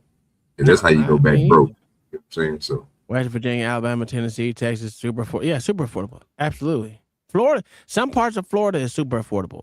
I was looking at 25 acres for motherfucking 250,000. Bad. 25 acres for 250? Nigga, you know what I'm saying? And most of the time, you ain't even, if you smart enough, you could take most of that little 50,000 that you got, put about 25,000 down, and just, you know what I'm saying, come up with some way to pay the rest. I mean, I'm just saying, bro. I mean, most people don't be thinking using their goddamn brain. The only thing sucked about that motherfucking area, OG, is you would have to clear it. That's not a at this point, bro. I didn't see so many goddamn videos and some more shit, bro. Yeah, I'm looking at every byproduct, bro, that comes from when you let these motherfuckers come in there and clear it. Find the right company or find the right people, nigga. That most of that shit is pay for itself, but you know, say throw the sauce on top of it, and they take care of you. But that's the best thing to have, bro, because you start from ground zero. I think, and I was talking to Kai about this the other day. I was like, I think you should go into business and being the project manager of these motherfucking construction things. You should do it. She's good at it. She's good at bossing motherfuckers around. I give her that shit. So, yeah, you might want to go in business for yourself doing that shit. I know it might be a headache for you, but hey, you make you a little steady stream. Tell these motherfuckers get out and do their shit. You know what I'm saying? That's a good way to stay your own boss. Yeah. But I don't know if most people, I don't know what people's high number. I think people would say 500,000. I would say that would be rich. But average 500,000, 500,000 a year for an average person, I think that's rich. You're damn near wealthy because that's repeated. It's not like you. That's consistently. Not no one off. Oh, this year I made 500. The next year after that I made 100. No. You made 500 consistently. Yeah, you wealthy. But you pull a goddamn Christie around this motherfucker, bro. Your ass gonna be broke. That's a fact. Saying. Yeah. Evander Holyfield, your ass gonna be broke, man. I'm telling you, bro. Ain't that nigga broke now too? No, he came back. Oh, okay. He came all the way back, bro. He got a little fortune back. I don't know how much it is. I know it ain't what it was, but I mean the shit that nigga did when he had his own shit was retarded. So yeah, remember he had all them kids too in that big old house. Mm-hmm. Woo. Shit. Holyfield was having them kids like Foreman was, boy. About 10. Damn, I finally 10 Georges. They finally said that Floyd broke. Then a motherfucker. They said that nigga Holyfield told that nigga Rick Ross the story on why he got so much land over there, why Holyfield had so much land. Nigga said his wife got mad at him. He didn't want her. She didn't want to leave, so she stayed in the small little house that you see around the corner. That nigga said that nigga went and built that mansion over there. Shit. Then they built 2 more houses on it. I said, boy, these niggas is crazy. They said, what the rich folks do? It's $500,000 a year. That's what you can do. I'm telling you, man. I think my goal is to get 25 acres, man. Put my boys on it. Put in the trust. That way, ain't no wives. Since we all boys in this house, the only female that's actually the what is it, matriarch? Yeah, matriarch of the family is Kai. Ain't no other woman gonna get involved in taking this shit from us. It's gonna be left to boys. That's it. And the kids of the other family, supposedly you need a motherfucking DNA test to prove it. Mothers maybe, but papas maybe, baby. I don't know, mothers maybe, papas maybe, whatever the fuck I'm saying is. But let's go. Comfortable living. For me to feel like I'm rich, it would have to be like $300K a year. I feel like $300 to $500K. You would really feel like total financial freedom. These NBA players somehow fucking broke. Trick off their money on women, cars, and homes. Yeah, exactly. That's exactly what they do. They get a couple $1 million and they blow it all. They fly out Instagram models. You know what I mean? They want to hang out with rappers in the club. They want the VIP section. They want all the famous people to know that that's them. They want to buy a house in every state. They can't even do math. It costs a lot of money to maintain a house, property taxes every year. You're not even there half the time. So like lawn management, cleaning companies, right? And they're probably throwing extravagant parties. They got to have a car collection, right? Because you can't just have one car. You can't be an NBA player and show up in the same car. They got to pay taxes on that goddamn car. Different cars. So they spend all this money to look the part and play the part. But the thing is, your career it's so short. Especially when you're an NBA role player, you don't know how long you're going to be in the NBA. And now you got 10 houses, 15 cars, 15 baby mamas, $100,000 in child support every month. Now I know fucking basketball a little bit. Being a role player is an important part of motherfucking team, especially when a team is built around being a role player to some of these motherfucking superstars. How they get to the championship? They need your ass. I don't know what the fuck he talking about. You don't know how long you're gonna be in the shit. If you're a decent ass role player, your ass ain't going nowhere. Look at motherfucking that black nigga from off Golden State. What the nigga name? Draymond Green. That nigga's one of the biggest role players. Well, that nigga is enforced. A role player.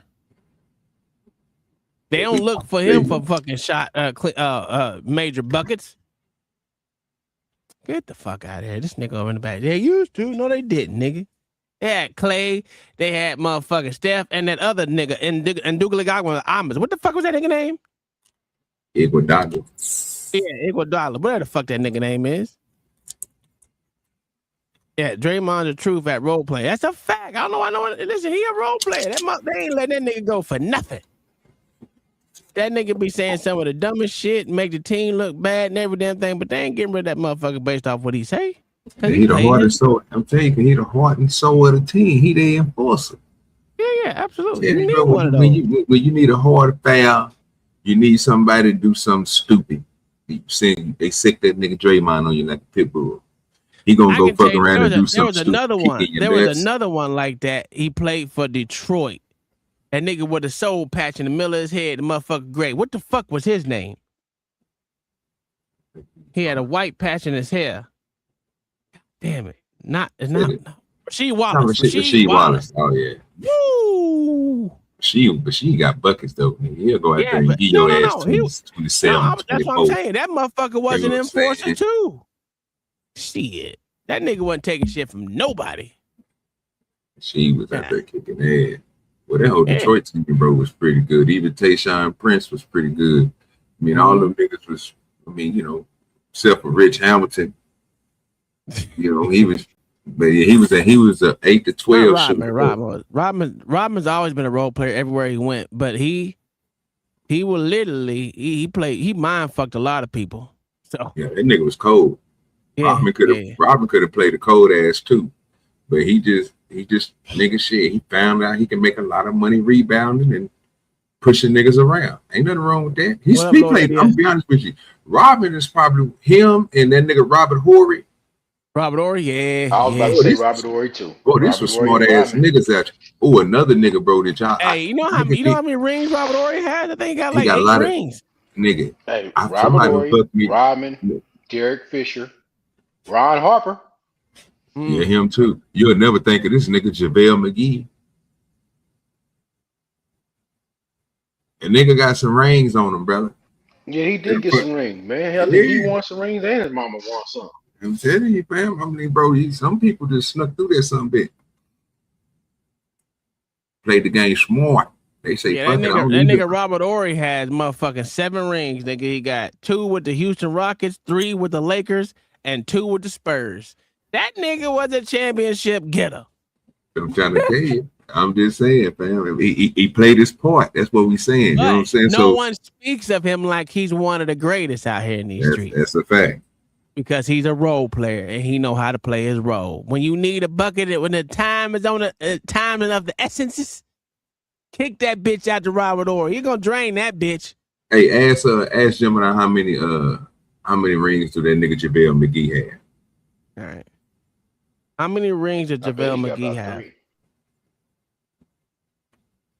JaVale McGee has 3 championship 3. rings. Golden State Warriors 2, 2017, 2018.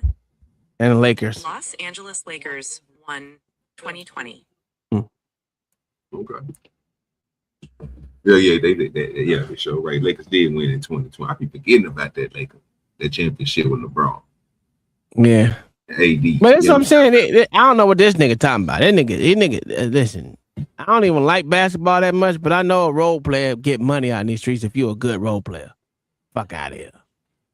Yeah, if you just an average motherfucker. Man, I wish I raised a good role player. Shit. You know what I'm saying? A role player or a kicker or a punter. Something. A punter for sure. A punter. Listen, fuck that. A long snapper, nigga. Yeah. And then guess what?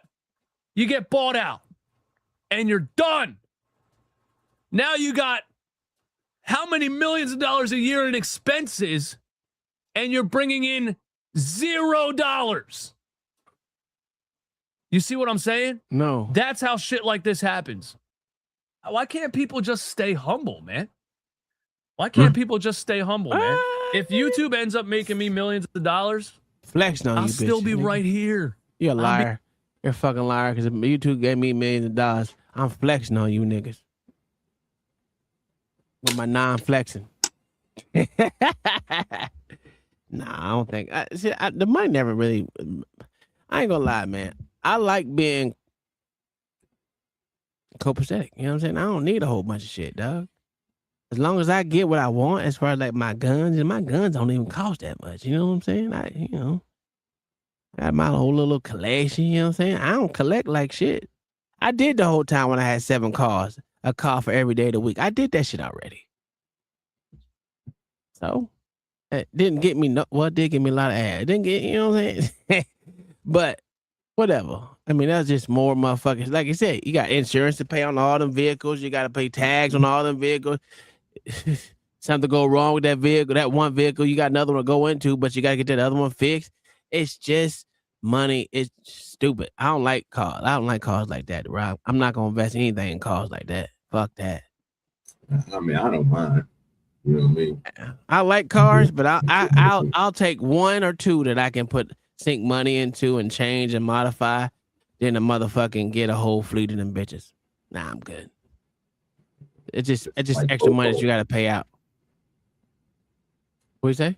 I said, I'm missing my photo. I don't need 4. Give me 2. I know what I would do. I would get a whole bunch of like ATVs and shit like that, side by sides. I would do that. Have a collection of motherfucking off-road type shit. Those can get you money, bruh. And they don't ever drop in value like that. Yeah, but see, I don't like them ones that everybody else can drive, bro. I don't. That's even. I was looking at a side by side. I was trying to put some rims on that bed. You know what I'm talking about? That's Oh no, you gotta put the mud slingers on that bit, I though. don't care about it. I don't. I like mud and that's cool, but I don't. Nah, we ain't got enough mud iron. I'm not rutting up nothing. When you put ruts in your yard, nigga, you got to cut that, bro. That shit is horrible. So nah, I want it perfect. Yeah, exactly. Yeah, everybody bouncing around that bitch. Yeah, so be some rims that be style and profile on that bit. Like I said, if I get a golf court, I'm gonna put some rims on that bit. That's the only thing I know. That's what I did. I mean, I was gonna go to regular size rims, but you know, fuck all that. Put a little speaker, put a little bang bang on there with one of them JBC or old Kenwood radio from Walmart or pawn shop, nigga, and have that thing thumping and humping. Oh, you can have a whole motherfucking. You can listen. Same shit you do to a car, you can do in that golf cart, bro. Yeah, I see people do it all the time. I put a motherfucking screen in mine, but not this one. My first one I had a little screen in it. And when it burned up, yeah. It's really easy to do. It's not fucking hard at all. At all.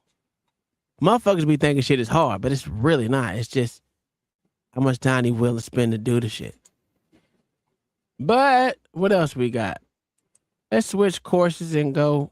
This is after his indictment or his court thing. He went on goddamn TikTok live with no other than Antonio. Did you know that shit? Shit crazy.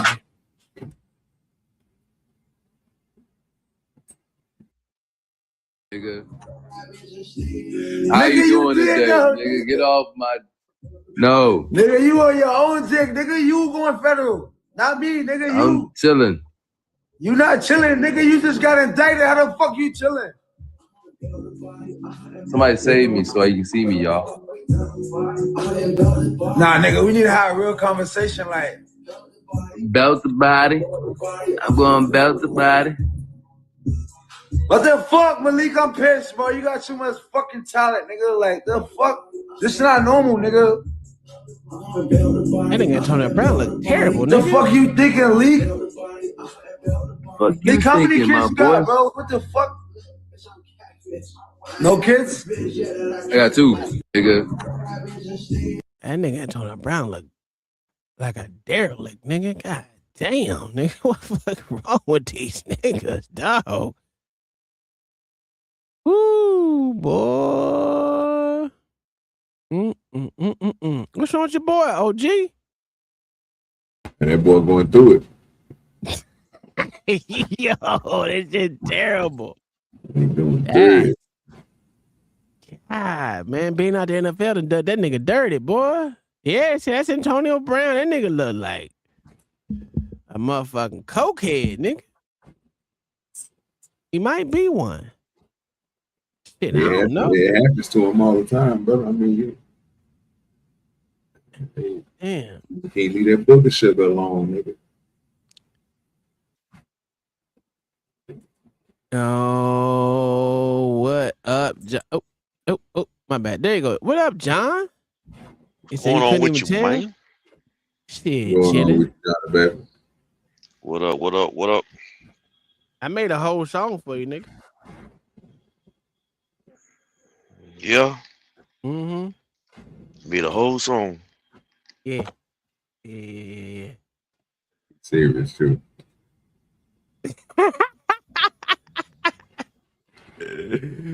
I was in the lab. I was like, I gotta get this. I gotta get this nigga John. John, would you stay with me for like I'm gonna play probably about a minute or so. I got your permission, my good sir. What are we talking about, bro? Jesus Christ, the fucking. I'm gonna speed it up. What makes you think you're better than Jesus? What makes you think you are above history? The same old dust on your clean white shoes. The same old grace can pull you through. What makes you think You better thank him, Jesus. Nigga on my knees. Nigga on my knees. What makes you think? You better thank him, Jesus. Lord, break that. Set me free. Nigga on my knees. If I get too high, Put me back down. if I get too proud, Turn me around. I came in stained. I need my praise. Put a softer heart. What makes you think you're better than him, Jesus? Nigga on my knees. Nigga on my knees. What makes you think? You're better than him, Jesus. Lord, break that pride and set me free. Nigga on my knees. What makes you think? You're better than him, Jesus. Nigga on my knees. All right, that's good enough for you. What do you think about my song, Nigga on My Knees? I think you blasphemous. I think you blasphemous. How is that blasphemous? Get that nigga Johnny Baptist. Yeah, I think you're on your way to hell, sir.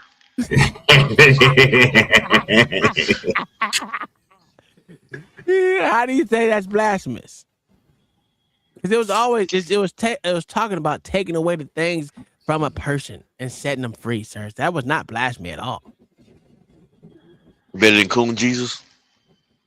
What makes you think you're better than Coon Jesus? Yeah, I got you. Nigga on my knees. Yes, sir. Enjoy your ride. What do you get that song? What do you get at? Refuse rating it. -10. You're a lying asshole. You're mad. I'm mad. I am mad. What makes you think you better than Coon Jesus, nigga? You right, I am mad. Watch the play clock. That debauchery. They win the division. Brady gives the signal. Play clock gone. Now more time. Crazy. You can't tell me Tom Brady didn't motherfucking rig this shit, man.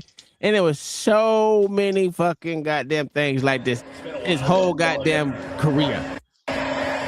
Watch the play clock. I remember one time Tom Brady always wanted me to shut up, nigga. Game far from over. Is this the biggest scandal in NFL history? It was January 2015, and the New England Patriots faced off against the Indianapolis Colts in the AFC Championship game. The Patriots and star quarterback Tom Brady dominated the game and came out with a massive 45-7 win. Quickly after the game, allegations spread that the Patriots and Brady ordered the deliberate deflation of the footballs used in the game to gain an unfair... I don't care about that. The Deflategate was stupid. But do y'all remember when Jordan left the first time or retired the first time to go play baseball because he had allegation of gambling? Yeah. Why don't no one say anything bad about that? What makes him able to come back and play basketball again? And all these other players can't. I mean, why did he quit in the middle of his career? Yeah. Thought the pressure got too hard for him. That's what it was. It wasn't the gambling. You trying to say? It was gambling and depression. Okay, but these people that have been allegedly out here that was fucking gambling and throwing games and whatever else, they talking about they can't play basketball no more. They ain't do that to Jordan. Because they're not on Jordan level. What? Oh, okay. They hit Jordan's retirement.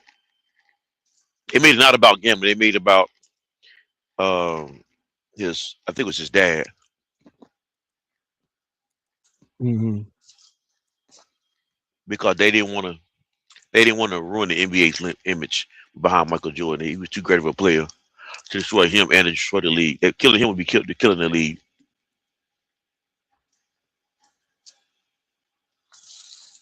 So he pretty much got like a bye in that situation.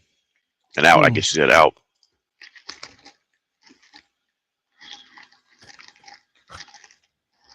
All right. What do you think, OG? Man, you don't fuck with Jordan, period. So But I always did wonder that, you know, the people who put that nigga at so high regard, they don't never bring that shit up. Yeah, I never heard anyone that really rare. I rarely heard motherfuckers talk about it. Like, I mean, when I say rarely, like rarely bring that shit up. They'll bring up Barry Bonds before they bring up goddamn Jordan. But why would you bring up Michael Jordan though? He literally is the face of your league. Yeah, I mean, he even was gambling on fucking games as well. So he's doing the same exact thing these motherfuckers was doing, but he was able to come back and play basketball. But they not him. They not bringing the money like he's bringing the money. It doesn't matter. It shouldn't matter. I'm not saying it shouldn't matter. I'm saying why they did. If you're talking about because I'm talking about the integrity of the game. If you're talking about the integrity of the game, because that's usually what they say about these motherfuckers, the reason why they can't bring them back to play basketball, because the integrity of the game would be gone if they did that. They did the same thing with Jordan, but they brought him back. But did they ever say that Michael Jordan got retired because of gambling? They didn't say that. What? No, they didn't say that. A few people in history, well, even in the current time, talked about Jordan gambling as the reason why he retired. The main story that the NBA put out was, I think it was trying to remember how it exactly went down. It was more so, crap, how did it go? I think it was more about his dad dying. And they tried to hide the fact that it was gambling. That's why he walked away. I can't remember all the details of that story. But yeah, but even when it was happening, it wasn't, I don't think it was wrong gambling why they did it. Because they were trying to protect the NBA and protect Michael Jordan's image. I ain't saying it was right, but I think that's what I remember. That's how that went down. Matter of fact, let me look it up right now just to make sure.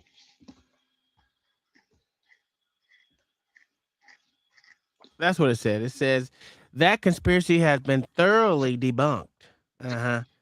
Michael Jordan retired because he lost his desire to play the following after his dad died. So.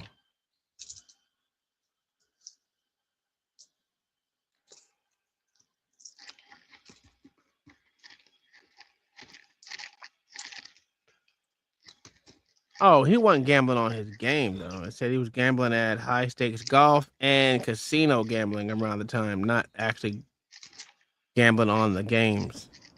But I think gambling back then was a legal period, though, for the NBA. Yeah, yeah. So I guess it still would be different if it was gambling on his games and he was throwing off. I would say, I guess it would be probably the same thing. Never mind. You think a person like Mike, and this just me not having any facts, not knowing, just me just using my mind and thinking about it. Mm-hmm. You think he wasn't gambling on his games? Absolutely was. You'd be stupid not to gamble on your games. I would gamble on mine, goddammit.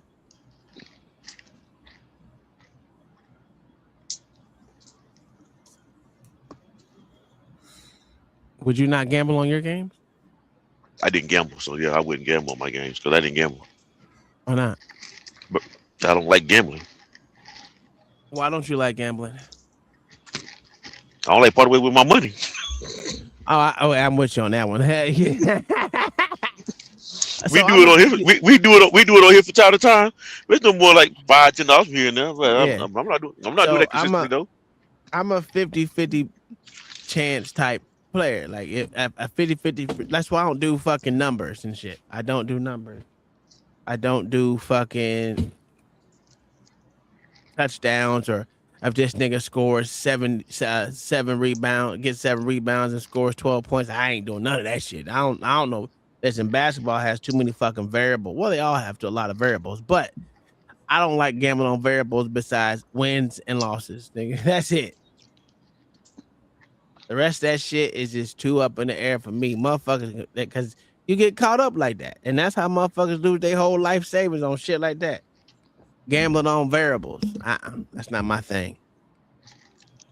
I know dudes who gamble on pickup basketball games and racing cars, and I mean racing cars is 50-50. You know what I'm saying? That's easy.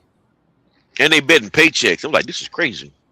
Yeah, I know people do that too. But again, that's 50-50 chance. I mean, putting your homeboy shit or your shit against someone else's. I have all faith in my shit. That's how I look at it. If I lose Hey. because of my shit, I'm cool with that. I ain't bet my paycheck on nothing. Oh, well, that's because you po, nigga. I know $25,000 a year plus bonus 10,000. Now you plus bonus. Now it's bonus. So who's paying you this bonus? Huh? Huh? What's that? Who is paying you this bonus? Consider you are the owner. People I do contracts with. Okay.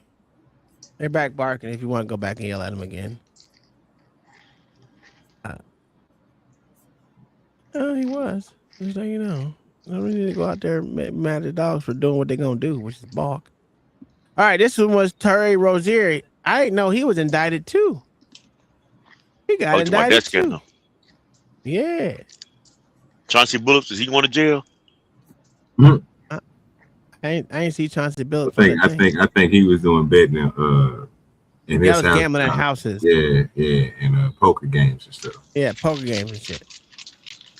So in honor of Malik Beasley getting indicted, let's watch the last game Terry Rozier ever plays in the NBA. So the one with Rozier is a little different because he just straight up took a bribe to leave the game early. So he's just going to come out, he's going to hoop for like 9 minutes or so, and then he's going to leave the game. So you'll see right here, Rozier will grab his right foot, and then you can see the next possession, he's starting to wobble a little bit. But no worries, he's still moving great. He's rebounding, he's running and gunning, he's spinning and winning. Look at the little fella go, man. He looks fucking great.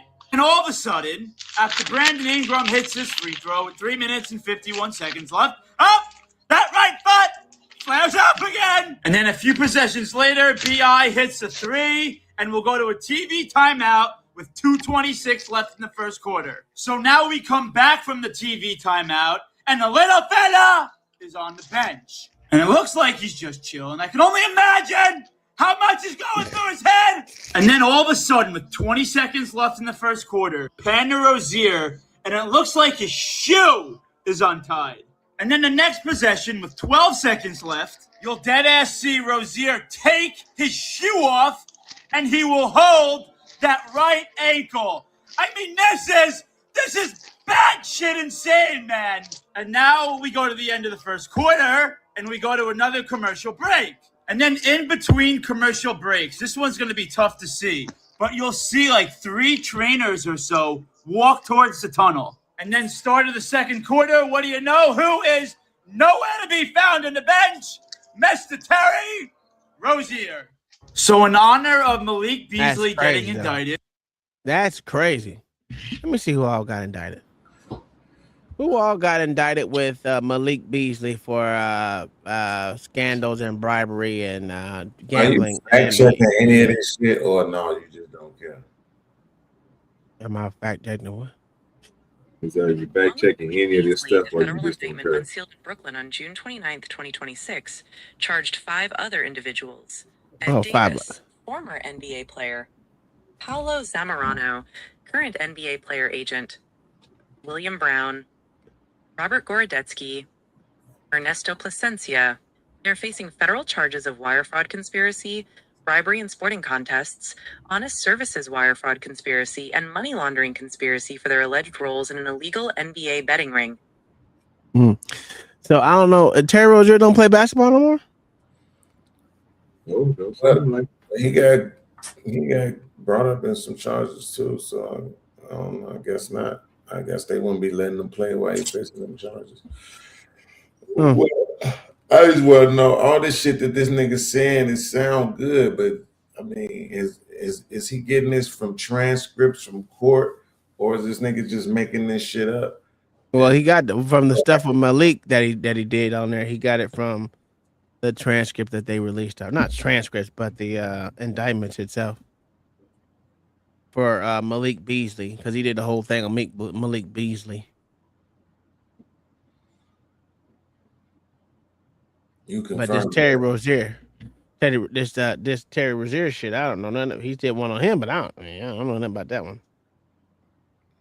Did Terry Rozier get indicted on charges for gambling too, or taking bribes? Oh, you motherfucker! Did Terry Rozier get brought up for taking bribes in the NBA scandals? Yes. Terry Rozier is a central figure in the broader federal NBA gambling investigation. While he was not indicted in the specific June 2026 paperwork with Malik Beasley, Rozier was originally charged in 2025. In May 2026, prosecutors hit him with a superseding indictment, adding charges of bribery in sporting contests and honest services wire fraud conspiracy. Feds allege Rozier accepted a $70,000 bribe to fake an injury and pull himself out early from a March 2023 game while playing for the Charlotte Hornets, so co-conspirators could cash in on prop bets. So, He has pleaded not guilty. well, so that was this game that he was showing right here. So you wouldn't have to fact check it, because if that's what it says, and this would be the game, and he's just going over it, it kind of figures I don't know if he took. They said he pulled himself out, and he pulled himself out. He not there no more at the start of the second quarter. So, yeah, but he accused him of taking a bribe to do it. So it would be nice to say, according to blah, blah, blah. Yeah, according to the feds, that's what it said. Feds the one that charged him. Yeah. Feds alleged Rozier accepted a $70,000 bribe to fake an injury and pull himself out early in the March 2023 game while playing for the Charlotte Hornets. So he's getting it from somewhere. There you go. Yeah. Man, that shit crazy though. Yeah, that's not enough money, bro. Hey, $70,000 to pull yourself out of the game, man. Listen, you're getting paid to be at the game. This shit dumb as hell, bro. Like these motherfuckers play all these kind of games themselves. It's like they just be reminding you, like, you don't he make about $15,000-$20,000 a game though? Yes. Well, let's look it up. So why do you let me look it up. Probably more than that. Yeah, so I think much at least money probably more than did that. Rozier make per game that he played while he was in the NBA? They're gonna average it out. Prior to forfeiting most of his 2025-26 salary due to his legal issues, Terry Rozier earned approximately $162 million in contract salary across 665 regular season games. This breaks down to an average of roughly $243,600 per game played over his 10-year NBA career. Out of here. Yeah, but you gotta once you start really breaking that down, it's a couple of videos that they have done. Bro, once they start breaking down how that money be going, I'm not gonna stunt. It's still a lot of money. But because of the way that they live in the corporation that they in, if you try to keep up with the Joneses at all, it's gonna be that much faster for it to go. Right? Yeah, but no one says you have to. No one says you have to keep up with the Joneses. So that's what we were talking about before, which was lifestyles. So when we're talking about lifestyle, that's what That's why we're considering. Sometimes you do, though. Sometimes you do. I know No, you you don't. said I clipped you from the other day saying you're a contrarian, but in real life, sometimes you do. And you know where I learned that at, honestly, to be truthful. Yeah. Nigga on YouTube, from a red pill nigga on YouTube, who pretty much when was asked the question about, why do people when they get into certain tax bracket feel like they gotta dress a certain way, live a certain way, blah, blah, blah, blah. And it's like, yeah, because they gotta play the part. That sounds good. The part, and they have to play the part. So Yeah. when you get up into a higher economical ranges, particularly when you're talking about CEOs and CFOs, all this type of people that's really making some bread, though, what you see a lot is married. That's Married. not keeping up with the Joneses, though. That's just No, but the thing is this: it's a picture. That's the point. I hear what you're saying. Most motherfuckers on CEOs have a wife. I get that. I understand it. Right, but I'm trying to complete the picture. And they actually have a wife, a kid, and a dog, or some shit like that. That's what it was said. Most of them have that. No, but I'm talking about all of it though. So like I'm saying, like I was forgetting what it was, but this is what it was. It was the Tom Ford suit.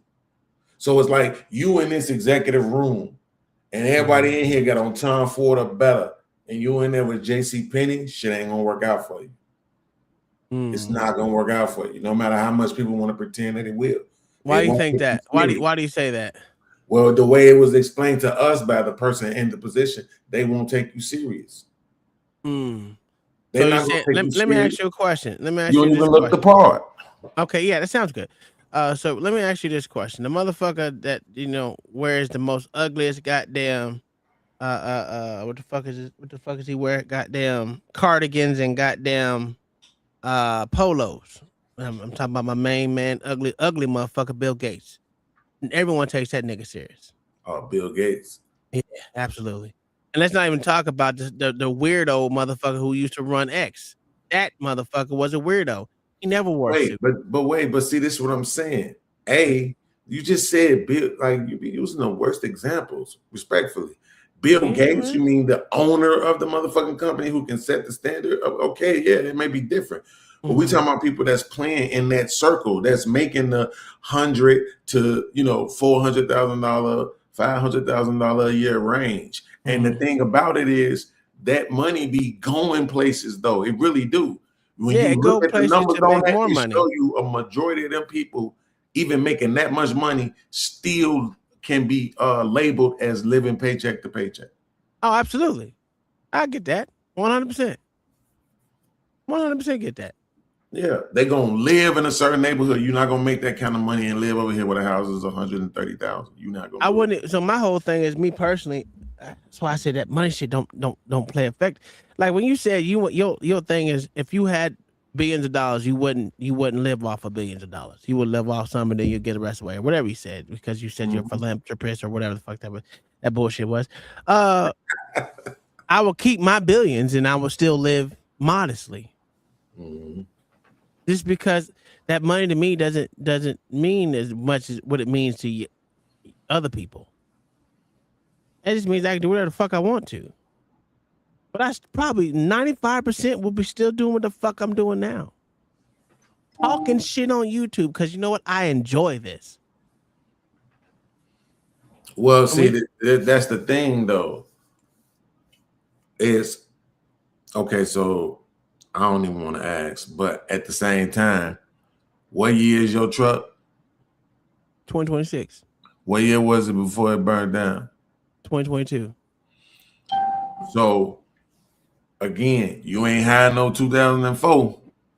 You know what I'm saying? You had a 2022. Okay, before that, I had a 2005. Don't matter what you had before that. Listen, where you was at. I had a 2005 before that because I've never owned a new car ever. My wife, I bought it from my wife, but for me, I've always had 10 to 15 years, maybe even 20 years back because it wasn't important to me. I've only drove Cadillacs before I got that truck. That's fine. So I was in a DHS, what was it, 2004. I was in a motherfucking 2005 motherfucking Cadillac CTS. I didn't get no fucking expensive fucking car. I paid $6,000 for my CTS. That's what's up. So and now I paid $7,000 for my fucking DHS that I had. Before that, it was a motherfucking old and I got that for free. It was a Ford fucking Taurus. And I got that for free. You have my sympathies on the DHS.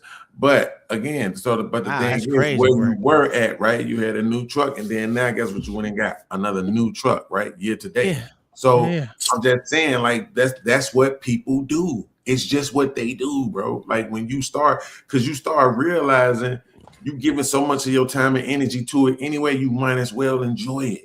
I got the reason why I got that sound. I mean, that sound good, but the reason why I got this truck because I needed to get back and forth to work. I didn't have no fucking vehicles. That's fine. And I damn sure wasn't gonna get something that I know that I would have to work on in the near future. Cause see, me personally, I don't mind working on vehicles. I don't mind fixing shit. I don't mind taking something that's motherfucking someone discard as shit and fixing it and making it into my own. That's just been me my whole entire life. So you know what, man? You know what? Yeah. I bet I'm just gonna say this and we can move on. Go it ahead. is kind of impressive though that you know how to do a lot of things. Like fixing around the house, fixing cars and shit like that. And you knowing how to do it yourself would save you some money. Oh, absolutely. Because I'm a cheap motherfucker. But even with all those skills, guess what you didn't do? Or guess what you did? You ain't got a 226. So I'm just saying, that's what happens, man. You've been playing a lot, you've been working a lot, you invested a lot. You deserve for your life to look and feel like how much you have invested in it. It's a natural thing for human beings to do. I'm glad you said that, because you know what? That's the same thing my wife said. You deserve to get you a brand new car. And I was like, nah, man, I guess I, 20 years back, I could put a little bang in that bit. You know what I'm saying? Listen to my talk shows and shit. I don't mind not driving something that's brand new. It doesn't bother me. My wife told me to motherfucking buy that shit though. He said, I'm gonna put some bang in my car so I can listen to the shows. No, because I listen to both. So I listen to talk show. I used to listen to talk show. At the time, I was listening to talk show radio all the time. And then I went back to like now I went back to playing music. And now all I do is fucking look at YouTube on my motherfucking car the whole time. I discovered a new song and it's all mine and I'm not sharing it with nobody but other than that. Did you hear the Coon Jesus song, nigga? I can't listen to the talk shows in the car. That shit drive me crazy. Oh no, it's actually pretty good, depending on what it is, depending on who it is. I used to listen to a lot of them. Then I was just like, y'all motherfuckers keep saying the same shit every day. I don't want to keep listening to this nigga saying the same shit. Yeah, not in my car though. Like more, truth be told, I still think 51% or more of the time I ride with nothing on, bro. I just be in my head. Oh, that's crazy. That's that weirdo shit right there, bro. So I do the same thing. Yeah. Unless I'm on YouTube, I'm not listening. Yeah, I watch a lot. I watch a lot of videos on my car, especially if I'm going out of town, at least 20 miles or longer. I'm gonna put on a YouTube video. Probably watch a video how to make some shit, to be honest with you, or how it's made. And that's usually what I do. Or watch one of y'all motherfuckers live, especially you, Beans, because you don't never look at your motherfucking chat anyway. So I stopped looking at your ass and fuck your chat, nigga. Let me ask you something though, right? Yeah, fuck that chat. Let me ask you something. So, first of all, y'all crazy for listening to this shit in your car. But when it comes to the NBA scandal shit, right?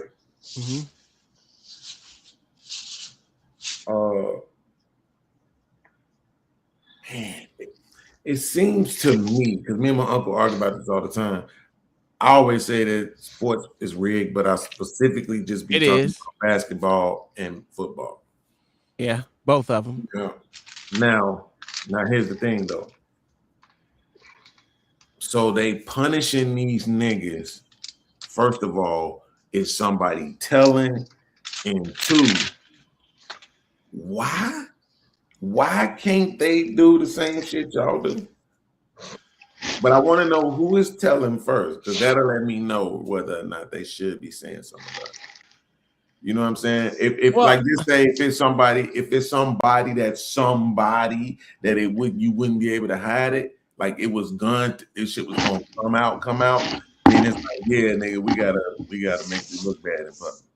But if it was some motherfucker that didn't matter, nobody would have cared about no way. You know what I'm saying? And it's like Malik Beasley lawyer said. We need to have a more what is it? It's a different conversation we need to have. So it seems like this nigga gonna be snitching. That's what it sounds like to me. Which nigga? Beasley. It sounds like he gonna be snitching.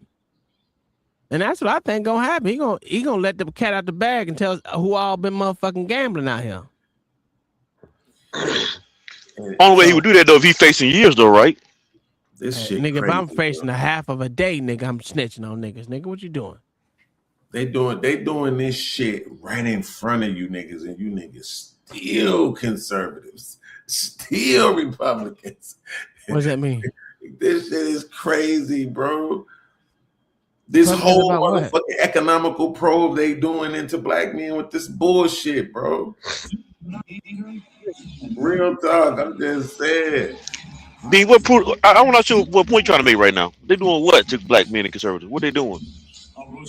Come on, Coming man. after them over some fucking personal gambling shit. Like Well, fuck the team shit. You know what I'm saying? Because that seemed like some bullshit. It seemed like they scapegoat him. That nigga, hey, I might have to listen. You gotta watch this shit. Okay, this is they playing against the Cavs. You might gotta watch this and before you keep opening your mouth and saying something that this nigga is clearly not this bad. I remember when he played for the Celtics. He lost the ball. Now, what? Come on, man. Come on, man. Listen. Come on, man. Watch this air ball. Come on. Another air ball.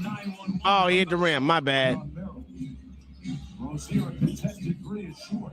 The ultimate teammates and sacrificed so much. Rozier on the show and go. That all year. Empty corner two-man game. Rozier with a three. Anderson with a rebound. Rozier relocates for another try.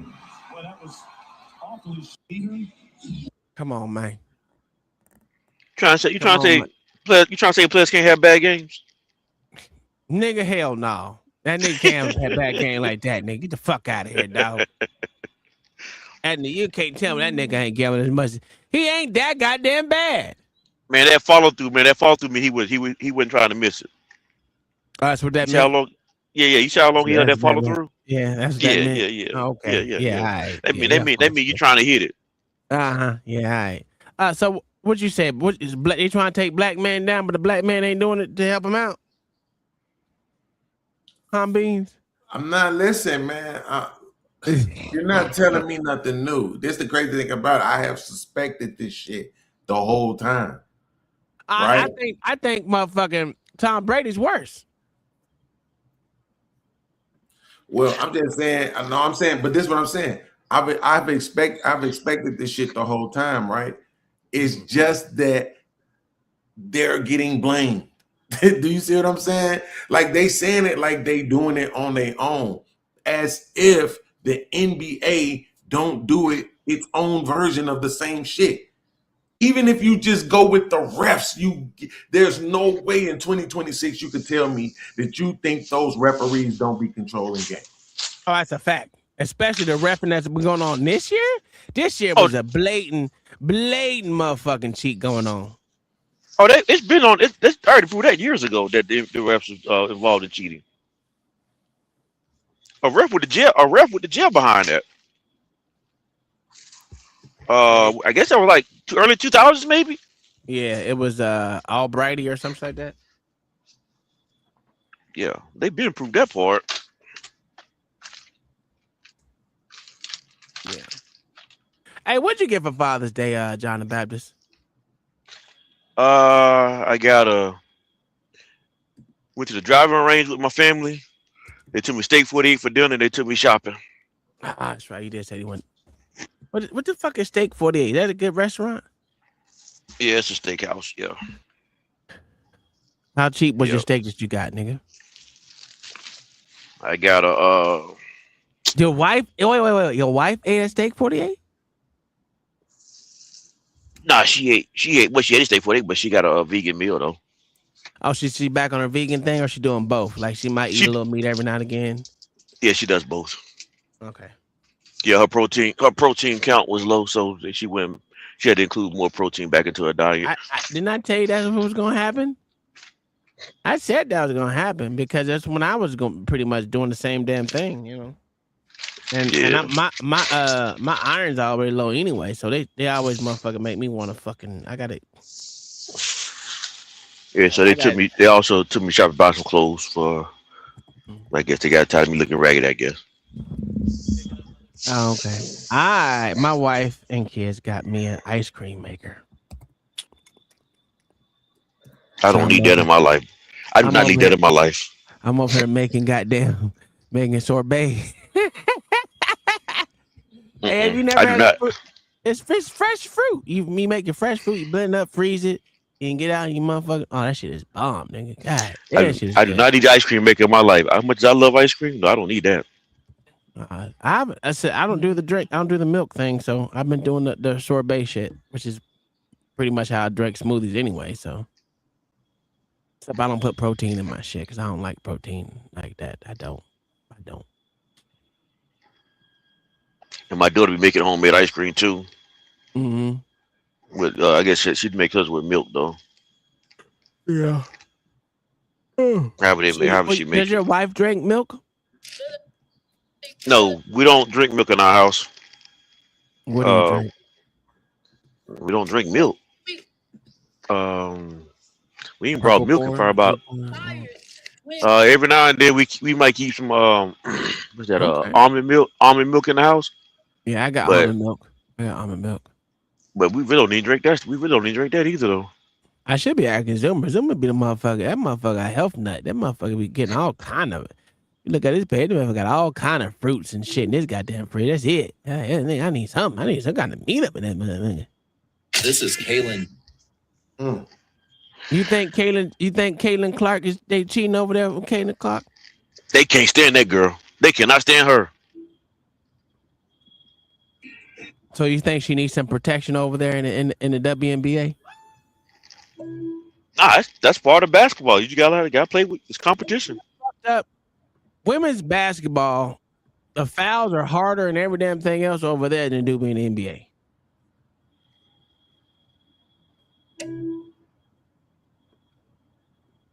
What do you think? I don't really watch it, but I know when I be watching highlights there. You ain't watch the highlights of motherfuckers getting their face stomped on and shit? No, I just watched a couple highlights. I saw a couple highlights today or yesterday.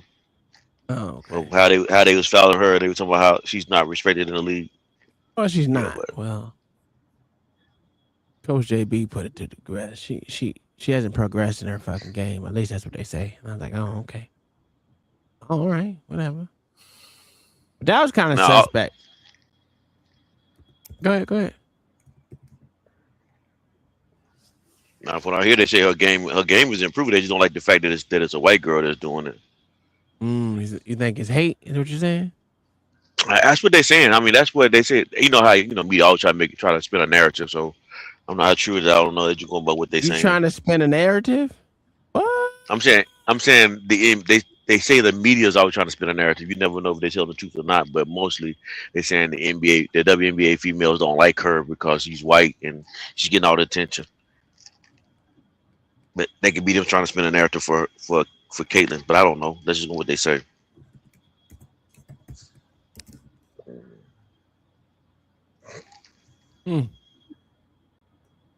Shit. They try to say she's the Larry Bird of the NBA though, the WNBA. Larry Bird of the NBA, huh? WNBA.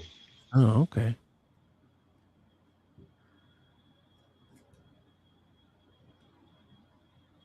But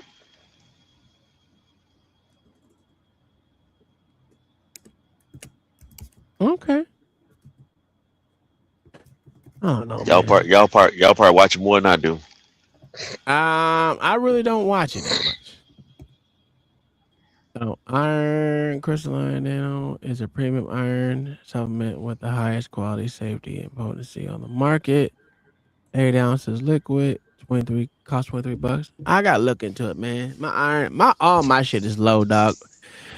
Everything I got is low as fuck, bro. It's just weird.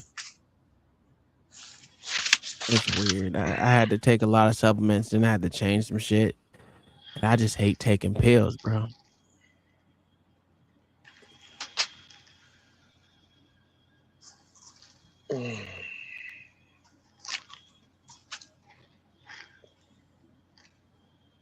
Nigga on my knee. All right, fuck it. I ain't got nothing else. Let's well, Beans, you got something you want to talk about, Negro? Yes. Because I know you came up here for something. You didn't come up here to talk about this shit. That's for damn sure. Probably want to talk about the Supreme Court bullshit. Is that what you want to talk about? I don't know what happened with that. I just heard you talking about this, and once again, not blaming the white man for white man, and so I can't. I don't blame the white man for shit because niggas make decisions of their own. Ain't no white man forcing them to make that decision of any kind of way at all. No matter if it was in their environment or not in their environment, you choose to make those decisions that you make. Yeah, but I ain't talking about them. So I'm talking about the white man. Yeah, I don't care. The white man, white man, and so that's gonna go ignored in this. Okay, well, explain to me why I shouldn't ignore it. Oh well, because you just pointed it out. You just said those guys made their choices, right? Everybody else is making theirs too. Absolutely.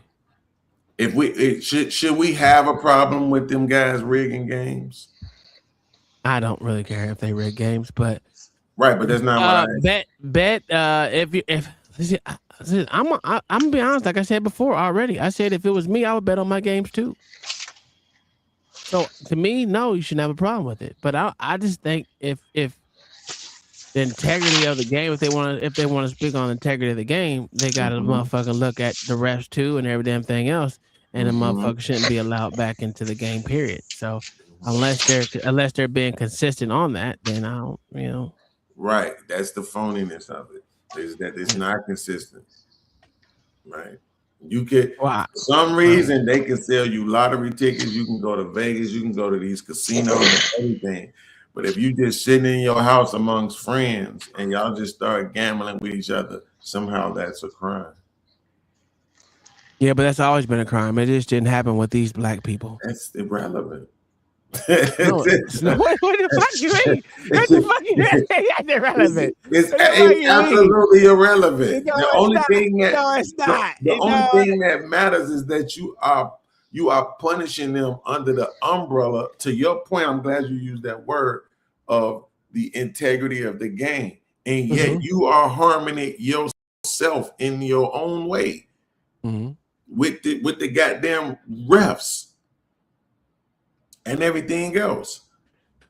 Well, it depends. So, what one white man controls the refs? That would be my next goddamn question. If you want to say that, yeah. What you mean? I'm pretty sure that they work for somebody, so they get instructions. It's the same like with the police. They work for somebody, right? Every time some shit happens with the police, this is why I get so frustrated when people say we need better training. Hold on. Before you get all into it, I just want to know what singular white man do we have to do? Who can we blame? No, you're not gonna ask me for this motherfucker's name when I'm broke as hell. Get your dumb ass out of here. We're not playing that game with you tonight. I'm broke as hell. I'm not in those rooms. How the fuck I'm supposed to know what dude is who? Get the fuck out of here. So it's just allegations then. It's the allegation as the white man. No, we know it is because you know who owns it all. I don't. Who owns the NBA? Quiet. Hold on. That's a good question because I don't know. Yeah, you do know. You know who owns the actual NBA league. And then you know who if there is a referee association, somebody owns that motherfucker. Collectively own the NBA. The league operates as an unincorporated association where each franchise holds an equal stake, and major decisions are made by a board of governors. Okay, so all right, so that makes more sense. Go ahead. So now that there's somebody in there telling them what to do, that's the point. It's somebody telling them what to do. And it also used to be somebody telling the players what to do. But the players have now, even with just the advent of, I would argue, free agency, even though it happened a long time ago. But even with just the advent of these niggas now having the ability to switch teams the way that they do, and join teams the way that they do, bro, these guys have taken back some power in the league with being able to make them decisions. And they're gonna punish these niggas every chance they get for little shit like this. Because they make it look like, oh, we're anti anything that's anti-integrity. Okay, so let me ask you a question. Y'all doing your own version of it. Okay, well, let me ask you a question. why'd they specifically pick these guys? I mean, they were recognized. Well, first of all, they participated. First of all, so if they participated, then there you go. They were being watched. But second thing is they actually got names. When you heard those names, Malik Beasley, Terry Rozier, Chauncey Billups, you knew who these people were. And then when they was reading that list to you. Well, Chauncey Billups wasn't on that list because that was totally different. That was a totally different thing. But yeah, I get what you're saying. I'm the one about Malik Beasley, right? Yeah. So when you was reading that one, and it was naming them other names, and I'm gonna be honest with you, them other They names, had some Mexicans in that motherfucker. right, didn't sound black, right? That's what I was about to say. So it's They like, weren't even basketball players. They were people on the outside, brokers and shit. right. So like nobody don't know who you are. You don't really matter. Mm-hmm. They're gonna talk about the guys that we know. You know what I'm saying? Is that like we understand that part? But again, my thing is, okay, how would the leagues survive if it was just understood and well known that it was rigged? The only evidence that we have that this will work, and particularly will work with white people and Hispanics and Pacific Islanders, is wrestling. Wrestling is fucking huge. I don't know if they generating as much money as the NBA and the NFL, but wrestling's fake though. Wrestling is fucking huge. But it's fake. Everybody Everyone know knows that it's shit fake. Yeah. So that's not technically how do you gamble on a preset match? I don't even know if you can. Has anybody ever gambled on a wrestling match? Right? You know what? Let me look. Let me fucking look. Damn, you smart as hell.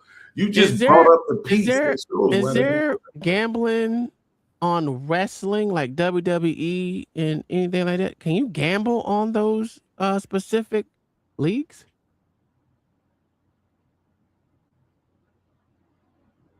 No, regulated U.S. sportsbooks like DraftKings or FanDuel do not allow betting on WWE or AEW because the outcomes are scripted and predetermined. There you go. However, you can still find wrestling odds in a few ways. Offshore sportsbooks, international, unregulated sites like BetOnline or Bovada frequently offer real money lines on major pay-per-views. Free-to-play pools, regulated platforms sometimes host free prediction brackets or fantasy pools for major events like WrestleMania. So none of the real ones actually let you do it. So that was a good question. I mean, I didn't think because since it was already pre-scripted, I don't think. I don't know. But listen, I would just say keep your money in your pocket. Find something else to bet on. That's like going to a casino and dropping thousands of dollars in that bitch, which people do all the fucking time. I've known for a very long time that gambling in your house was illegal because I was on a poker tour, not tournament, poker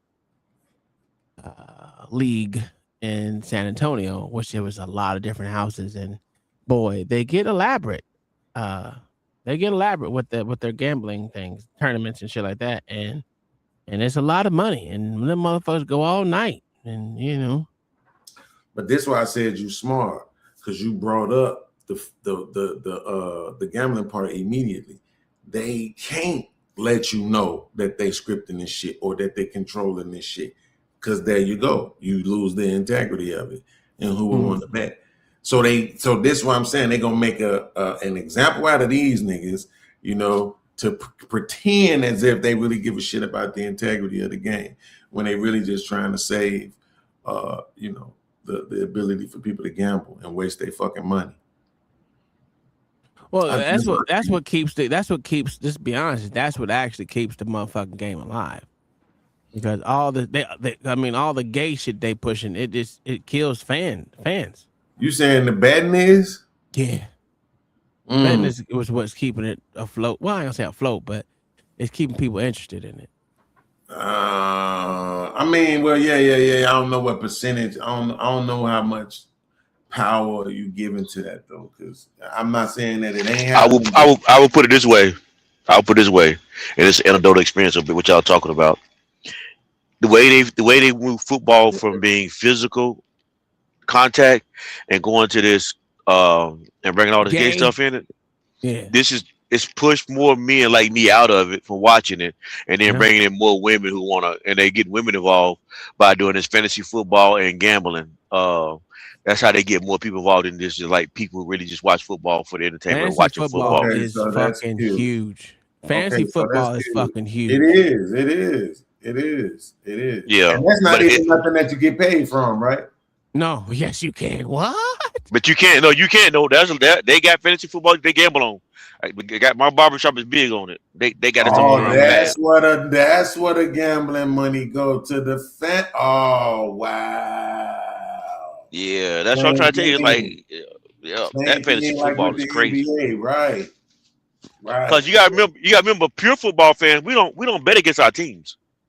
No, not at all.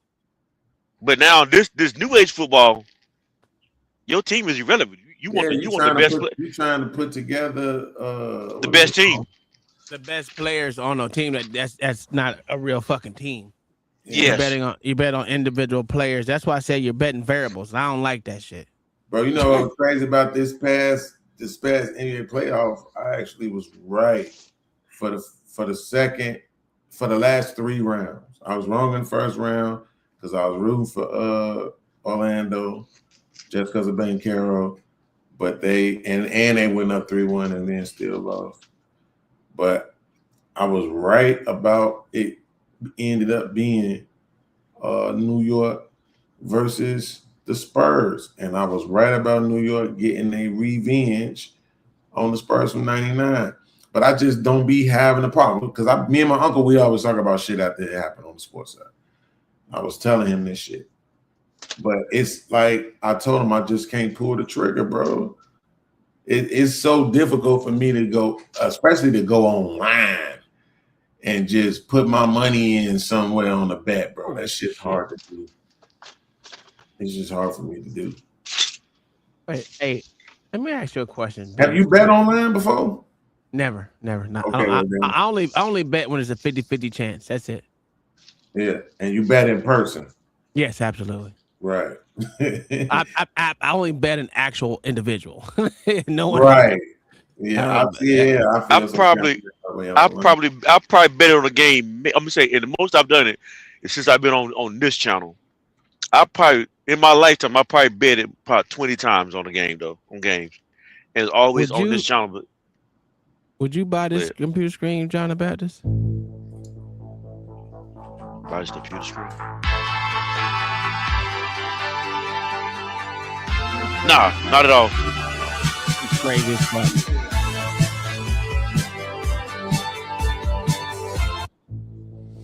I would definitely. This is the thing about it, though. I would definitely buy that bitch. Looking at stuff that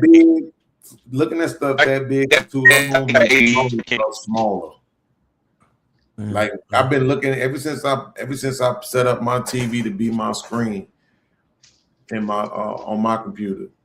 Now when I look at the screen, everything seems small.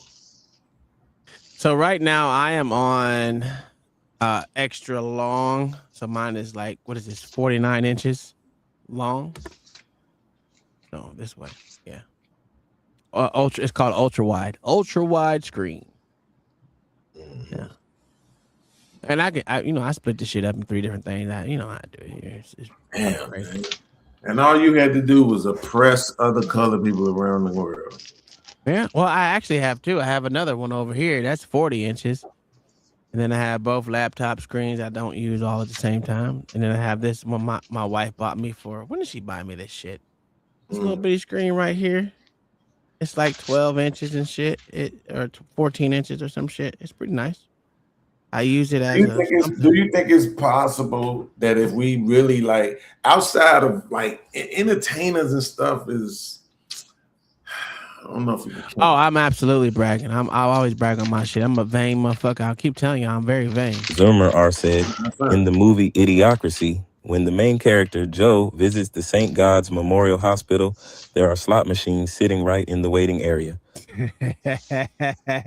Yeah. So That's crazy. is it possible? Do you think it's possible that if we looked at people who had the kind of success that you have, that they would have some form of white blood? No. Like a percentage of them, though. We know some of them do. I mean, hell, you do. Yeah. Well, So- I think. What do you consider white blood? White people in your DNA. Everybody got white people in their DNA. No, I don't think so. Yeah, it is, sir. I don't think so. So you telling me out of all the motherfucking slaves and slave owners that were raped and brutally raping black people that you wouldn't have no white in you? Are you serious? Yeah, I'm Come on pretty now. sure there's a lot of black people who didn't get raped. It was a lot of black people. Oh, okay. So they didn't get oppressed. Right. So if you have to be being raped in order to be being oppressed. It was they right. It's foul. My right. It's my right. Matter of fact, let me find that that fucking scene for your ass, nigga. I'm gonna tell you. I'm gonna show you what it was. What is it? Ritz? So Bean, that's your question. I bet you there's about a lot of white people got black in their blood too. I'm gonna probably say 99% of them.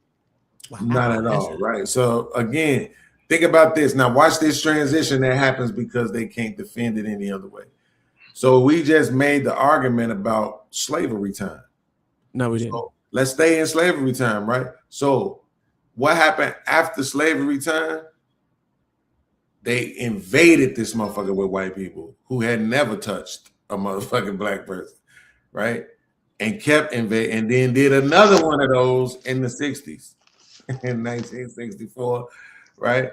And then just did another one of those during Biden's presidency, right?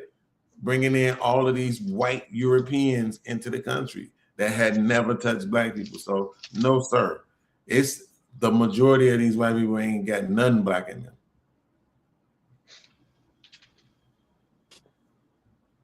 Okay. You believe that?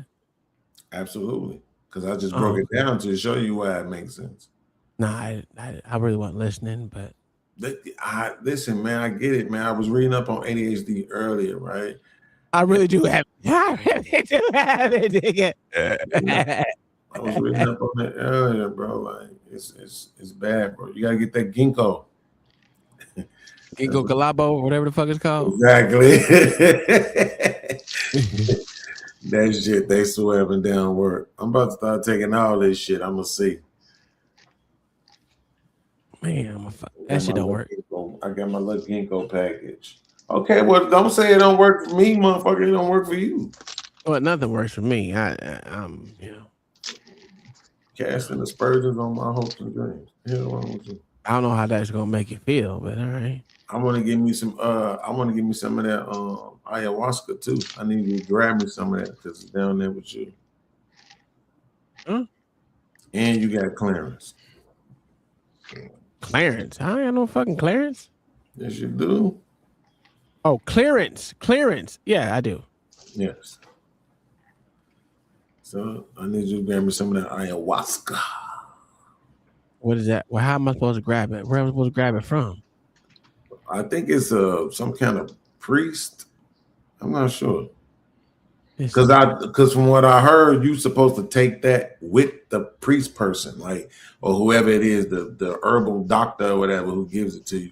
Like they won't just give it to you. What are you talking about, nigga? I don't know what you talking about. You don't know what ayahuasca is? I know it. Ashwagandha. No, not ashwagandha. I got that. That ain't shit. You can get that on Amazon. I'm talking about ayahuasca. No, I don't know what that is. You got it. Okay, see, this is what I'm saying. You've been alive all this time. You know how to drop engines and shit, put it in towel, but you don't know what ayahuasca is. You know what I'm talking about? It's a waste of a brain. That's a fact. Just I'm high off life. I'm high off life, sir.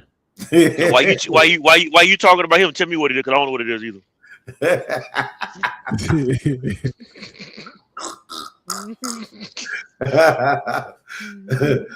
Look, shit, I don't know what it is.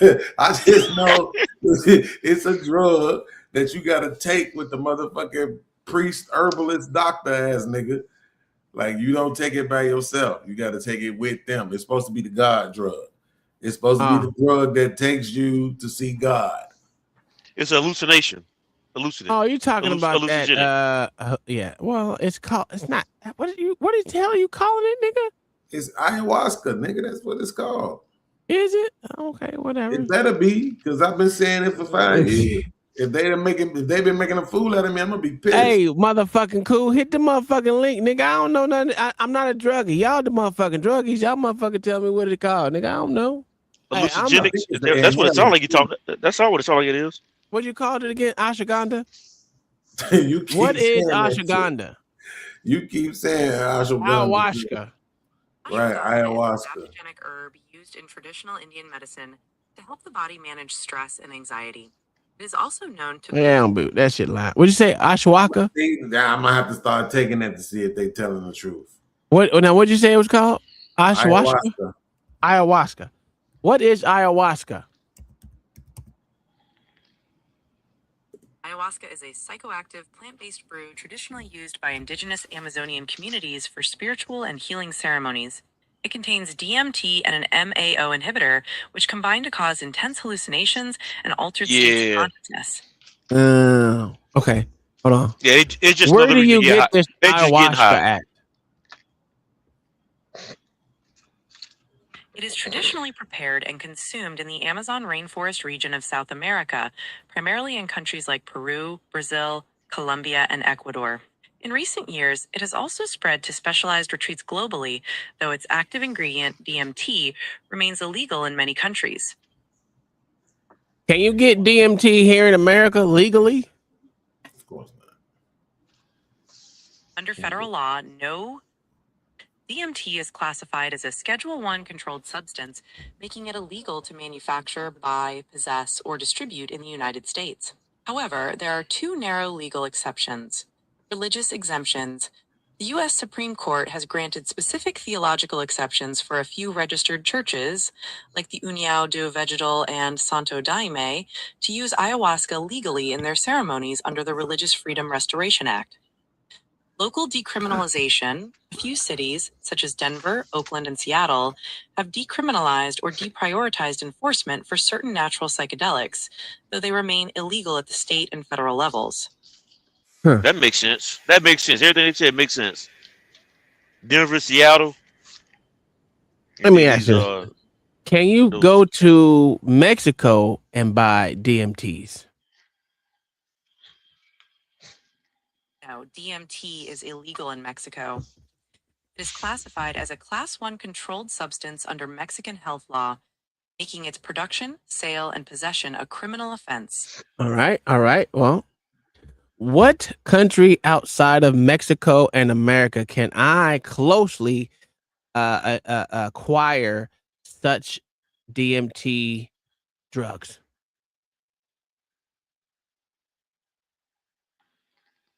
You can legally acquire and use ayahuasca, which contains DMT, in several South American countries where it is protected as part of traditional indigenous culture. The primary countries are Peru, where it is recognized as national cultural heritage, Brazil, Colombia, Ecuador, Bolivia.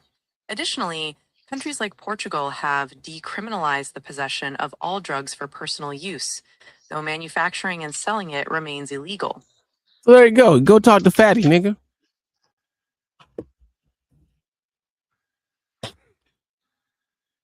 Oh, no, he didn't act like he hear what I said.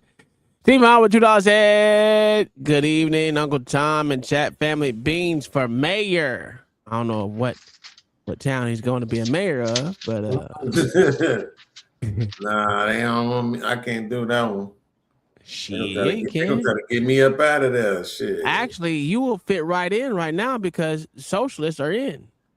You will fit in. Socialists aren't in. Yes, Let me they tell you are. something. Hey, the conversations that you got Stephen A. Smith, you got Bill Maher, the people They're stupid. They're stupid because they're lying to you. They're lying to you. The Democrat Party has been taken over by motherfucking socialists. We just had another. Stop, Tom, you're lying. Tom, you're lying.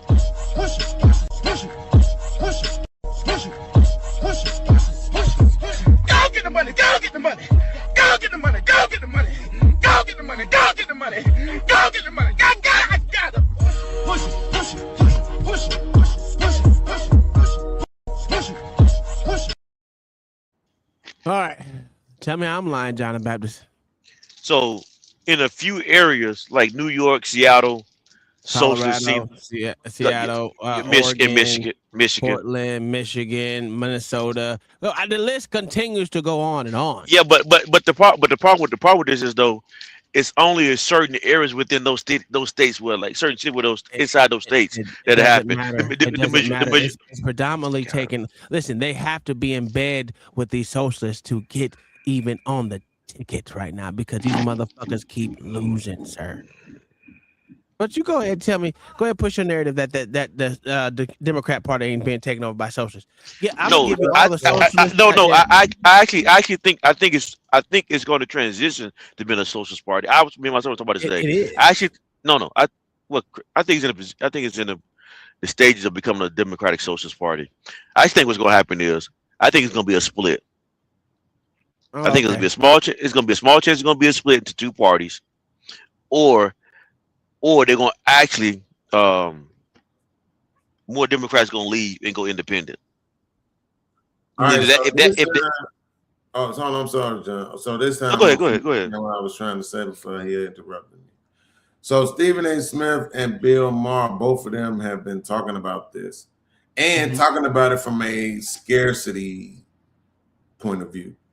Like, you know what I'm saying? Like, hey, we need to be concerned about this. What y'all gonna do? Blah, Skippy, right? So the same thing that basically that Tom is saying, they are warning off of it because neither one of them niggas want socialism anyway. They want capitalism. They rich niggas. Even though the Stephen A. and Bill Maher try to talk shit about richer niggas, you know what I'm saying? But they also are rich niggas. So, you know, at the end of the day, here's my thing.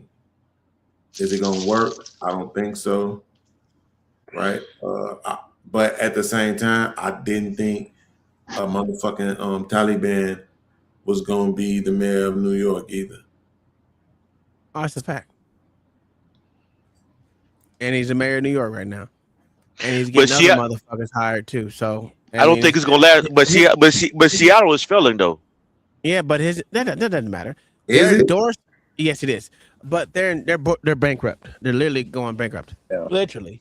But the thing about it is that Mayor Mondami's motherfucking namesake is what's getting people fucking picked up. Not motherfucking Hakeem Jeffries or Nancy Pelosi. When their endorsements don't mean shit. That Mayor Mondami. That part you're right on. I agree with you on that. Yeah. So yeah, the Democrat Party has literally became socialist. You have to agree with whatever these socialist motherfuckers agree with, or your ass gonna end up being gone up out of that, dog. Yeah, John. You know how the libertarians like to say they're a political party, John? Yeah. And how many people do they have sitting in office right now? Probably None. 3. Like none. The DSA also is a political party. The Democrat Socialists of America. Absolutely. You know how many people they have in office now? A lot. That part I'm going to give to you is a lot. Over 225. Probably in the next couple of weeks, it'll be over 250. But okay, so ask you a question. And all these Democrat seats are going to DSA members. Absolutely. They're not going to Democrats. They're going to DSA members. I'm telling you. They're pushing out 30-year Democrats. They just did another one in Colorado. So you're saying that they already taken over the Democratic Party. It's more of them than it is just regular Democrats. I'm not gonna say it's more of them, but their voices are way louder. Their voices are way louder, which means they have control of it. Because if you don't buy into their bullshit, you ain't winning no election, sir. So overall, if America, just what does that say about American politics now? Overall, it shows every other takeover. exactly the same. A very small amount of dedicated people. Having louder voices controls everything. Yes. I mean, look at the Nazis. Pre-1930s Germany. There's a small party, less than 100,000 members. 5 years later, they got the country. Mm-hmm.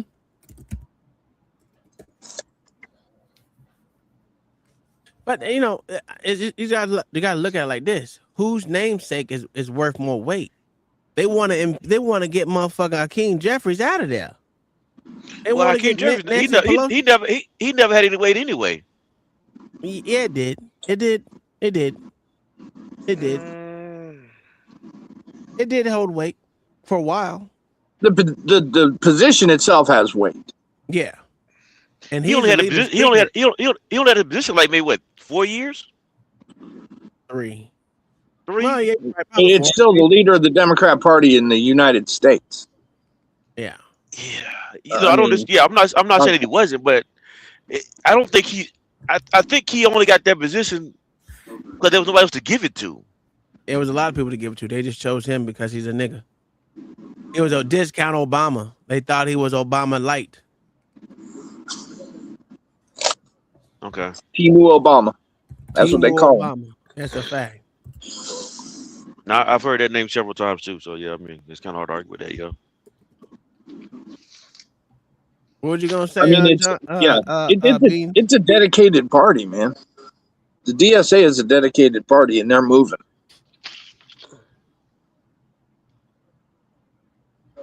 And they don't ask permission. Nope. And they believe violence is acceptable. Mm-hmm. This number can't be right, man. I know in the past year or so I've been hearing more about the Socialist Democrats and I know AOC. Even AOC it's not even extreme because they don't really like her either though. I've been hearing more about it, but I didn't think they were close to being the majority. Well, they're not the majority yet. They're but the way y'all saying, the way y'all talk, they almost close to being the majority part of it. Yeah, but John, we're getting ready to take over LA and New York City. Like that. And Minnesota. So if I'm reading this number right, it's about 520,000 elected public offices. And you're telling me that 216 of them are running it? What up, B-Baller? What do you mean? Explain. That's what it seemed like. No, sir. Well, I'm glad that John heard it that way too. Yeah. So they can because I don't think the DSA is running for dog catcher because that's an elected public office in a lot of places. Or sheriff, which is also another elected position. Right. But they got New York and LA. Right. See what I'm saying? So basically you're saying there's a whole lot of other positions, and all those positions also come with a political party attached to it as well too. So if they're not running, what are they running then? Instead of being condescending, they're running New York City. Right. Okay, cool. That's one city. No, that's one city with the GDP of Europe. Congratulations. That's one and city. Minnesota and Seattle and California. That's the point. To John's point. Yes. And again, the loudest group is actually what's running the fucking party. It is not the fucking people that are sitting back not saying nothing. They're working on getting them motherfuckers out of there. That is their goal. And they've been saying it loudly. We getting these silent motherfucking Democrats up out of there. And they have been effective at getting these motherfuckers out of there. Well, that's why when you first said it, Tom, I disagree with you. But then when I thought about it, I need him to tell me getting them out of where? Out of office, sir. Right. Yeah. Which offices?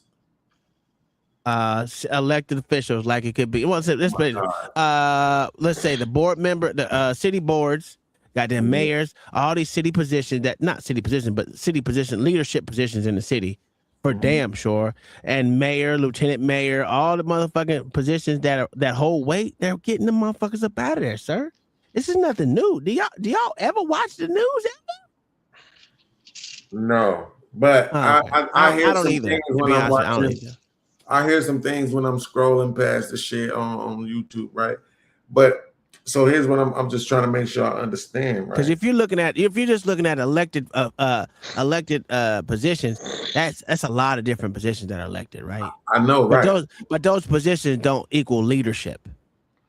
Okay, cool. So right there, boom. So you say, so you're saying they're in the leadership positions. Yes. Boom. Just like the new chick in Seattle that's been there less than a year. She have effectively ran out big businesses out of fucking Seattle. She said, "Well, if you gotta go, see you later, bye bye." Yep. And now she's begging for these some bitches to come back because they broke. And who do they tax after the motherfucking millionaires leave? Because they can just do that. They can take their companies and leave. The citizens. Citizens. The regular motherfuckers. The regular people that's there. So y'all motherfuckers gonna be stuck footing the bill because y'all want to elect these dumb motherfuckers because that is what's cool in the streets. These motherfuckers promise you everything, but you get nothing.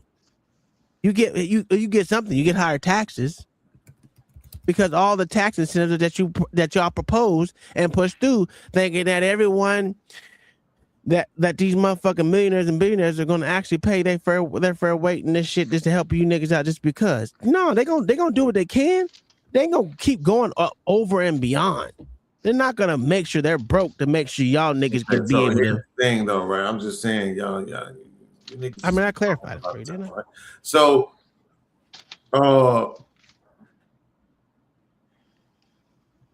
I think it says, okay, yes, boom, boom. So I think you said it was like 250. Something like that. Right. So, and the reason why this is important, right? Because when you drop that little nugget, right, nobody clarified whether or not those 250 were all leadership positions. They just dropped the number, right? But then when I dropped the number, I said, well, public office is 520,000 positions. I was like, well, you know what I'm talking about. No, we don't know what you're talking about because you just said the number. So of the 250 that's in the DSA, how many of them are in leadership positions? You don't know. But we would need to know that before I could concur with you that they are taking over. I ain't buying that shit. Well, this why I was pushing back earlier. Vying for leadership positions, to be honest with you, they're not coming up here to motherfucking not being able to let their voices be heard and actually vote on shit. That's what they mean by getting their people where they want them, as far as mayors, elected officials inside of the motherfucking the city council, the motherfuckers that are making decisions, and what they call it, what do they call them? The stakeholders in the motherfucking shit. They're actual stakeholders. And what's going on? Well, so here's the thing, though. I'm sorry if you said something that was very poignant and I missed it. I apologize. I didn't say anything. I'm just giving. No, I'm talking about earlier when you were speaking. I was looking up something I wasn't paying attention, and I think you might have been answering exactly what I'm about to ask you, which is why I'm taking the time to apologize first. Okay. But what exactly is it that you think is going to happen if they do eventually take over? Listen, the Democrat Party, I don't know. I think what I think most Americans are going to do is see right through that, which they have been, and they're going to.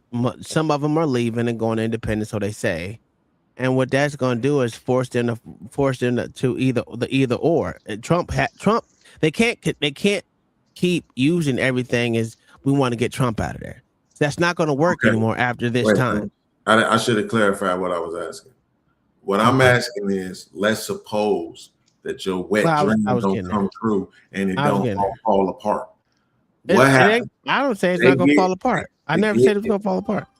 Well, just now, it just sounded like you just said that Tom, people weren't going to believe, right? I sent you a WikiLeaks on Messenger. Please pull that.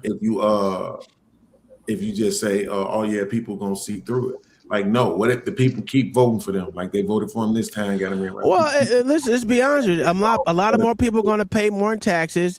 We already got where Mayor Mandami proposed that once you die, pay 50% of your motherfucking wealth back to the state. I mean, there's a lot of different shit like that. Those indiscriminate taxes that you're going to get, and people think, oh, well, I ain't got shit. I can give. No, the little bit of shit that you got, motherfuckers that take out life insurance policies. There's been more black people buying into life insurance policies than ever before. And now these life insurance policies that has been used to pass down to other members, when you live in these predominant cities where these so-called Democrat socialists or Democrats out here keep proposing taking all your death gratuity that you're going to give to your family to the state, then what do you think that does for the whole called generational wealth for black people? These things actually affect black people, but most black people don't look at this shit or even care about it until it hits them in the motherfucking face. That's the problem. It's never probably going to hit you right in the front of your face right then and there. It's going to do the whole trickle down effect. Is it going to hurt me? Absolutely not. Okay, cool. But I get you. The same thing happened with this Trump administration. But yeah, absolutely. If you think so, that's right. Yeah. I'm not going to deny you on what you feel, how you feel. Absolutely. There you go. So, but my point is that let's say that they do want to do that, right? I'm not going to lie. That does sound kind of crazy. If I'm being honest with you, right? That does sound kind of crazy. But see, the one thing that I will hope, even though I can be honest and say this is probably far-fetched, the one thing that I can hope is that maybe with this particular situation, if you get this group in there and then they do what they're going to eventually do, which is disappoint the people, maybe then the people will start recognizing that this whole system is flawed and we probably need to just burn the motherfucker to the ground. And when you get rid of that system, what's it to replace it with though, Beans? A one where the people actually run the shit. So socialists or communists? Well, that would be socialists. Yeah, I don't know what that means, but yeah, just one where the people actually run the shit. Where the people actually say, yeah, nah, yeah, but so because if you only got really two options then, right? You either got a true democratic republic, or you got a socialist. Mm-hmm. Right. So y'all make up all those terms, right? I didn't make them up. I didn't make them up though. I'm saying I meant to say y'all bring up all those terms, right? I just say what it is. I don't have a term for what it is. I'm just telling you what it is. So, like, I give you for an example. In Chicago, when they dropped all them immigrants in Chicago, right? The people was trying to get the mayor to put it on the ballot for them to vote whether or not they was going to donate those funds and take those particular funds and give them to the immigrants. The mayor actually had the authority to put this shit on a ballot to be voted for, and he didn't. Yeah. Right. Well, so what I'm saying is the way it should go is, hey, this what if the motherfucking people say they want this shit, let them do it. It's their motherfucking bread. Let them do it. You can have some things in place where you say, listen, we're gonna have a few people in place, a board in place, or whatever that's gonna be able to come together and say, okay, this is what we're doing because this is what the people want. Now, if the people say some dumb retarded shit, okay, cool. Then maybe that's why the board is there to be able to say, well, listen, nah, this ain't, y'all not thinking this through right. Let me show y'all how this really gonna play out. You know what I'm saying? So basically what you're saying, what you're describing is a constitutional republic. I don't know about all that. I just know. Yeah, that's what he's saying, because democracy is everyone mob rule, which means if you got the higher number of people on your side, you can dictate what's going on in the country or wherever it is, countries, the fucking town or whatever the fuck. That's what democracy is. That's See, it's like, you know what I'm describing now, and I just realized I hate that I'm describing the electoral college, right? But, but what I'm saying, it's not. That's what I'm saying. But it ain't supposed to be. Like, it's supposed to be that council is supposed to be all the wisest people, not the prettiest people, not the the council you're talking about it's not the wisest people. It used to be. No, I'm saying the system you're talking about is constitutional republic, right? And it used to be the people that was in your town that represented you based on the values what your town represented. So if you was a town full of farmers or iron workers, then you got represented by that. Now what you got now get represented. The people that represent your town now, they getting brought up by millionaire companies. Scroll down to state offices, Tom. Okay. All right, state officials. There we go. Yeah, you said the right thing. You said mob rules, and that shit ain't never good. Yeah. You gotta have that council in place. You know what I'm saying? But that's not what they believe in. So, and that's the difference between a democracy and a constitutional republic. Even though a lot of people hate it, most people won't live somewhere else where there's a democracy where mob rules. No one wants to live in a mob rule place. That's where you got Haiti looking the way it does. That's why you got some parts of Africa looking the way it does, because it's literally democracy. So they say. Yeah, but the people, and I'm not disagreeing with you, but the people in those positions need to be the wise men. They don't need to be business. What makes a person they don't wise? Need to be military men. They don't need to be them kind of guys. You understand that most people that are in these offices usually have a law degree. Right, which basically means they programmed. And that's what I'm saying. So that's why I'm saying what makes a person wise? Because now you got to look at something different, because that means anyone can be out there. A fucking crackhead can be wise in certain areas. You know what I'm saying? But it's not that. We're not talking about that. We're not talking about a crackhead. It was just banter. It was just banter. Go ahead. No, but I'm just saying, like, just so that we can like dispense with it, is that what we're talking about is not perfect people, because that don't exist. But we're talking about people who will make perfect decisions, right? Basically saying, this to your point, this is what we do, right? We don't. Oh, this person did this. Like, let's just say it was some court shit. Oh, this person has been found guilty of such and such and such. You know what I'm saying? Or before we even find him guilty, we don't even know that this motherfucker did it. He just got accused of some shit. Now everybody want to stone the motherfucker to death. No, that's not how we do shit. You know what I'm saying? Well, that's literally how we do shit, because to be in Congress, right? It's like underneath Democrat rule, if you were under investigation, you couldn't be on any goddamn special assignments or anything in Congress. Now, underneath the Republicans, you can't even hold you can't hold a position in any one of those damn special assignments, nor they try to kick your ass out of motherfucking office under Republican rule. So right, but I'm just saying, look, it's complicated. I ain't trying to pretend like it's not. Like I said, when it all boils down to, it's the same thing when people say, "Yo, you talk shit about capitalism. What do you want then?" I always say capitalism 2.0. At the end of the day, it's whatever we got, but 2.0. It's the utopia that we can actually create. It doesn't mean everything's gonna be perfect, but it's, hey, yo, we doing what's best for the people regardless. Guess what? And so let's go with the immigration shit. Bro, no, this ain't what's best for us over here. Fuck that. If it's not what's best for us over here, it don't happen.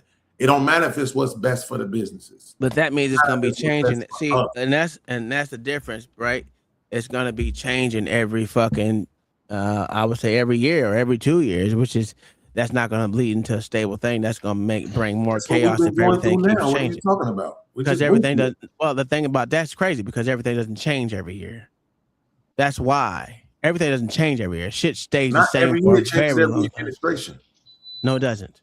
That's a lie. It does. No, it doesn't. The actual laws don't change unless Congress puts them in there and the president signs off. You mean laws? I didn't think you didn't say laws. You didn't say laws. I mean policies and fucking even fucking. And then again, yes, they do. These motherfuckers get right in there and take away shit the last president did.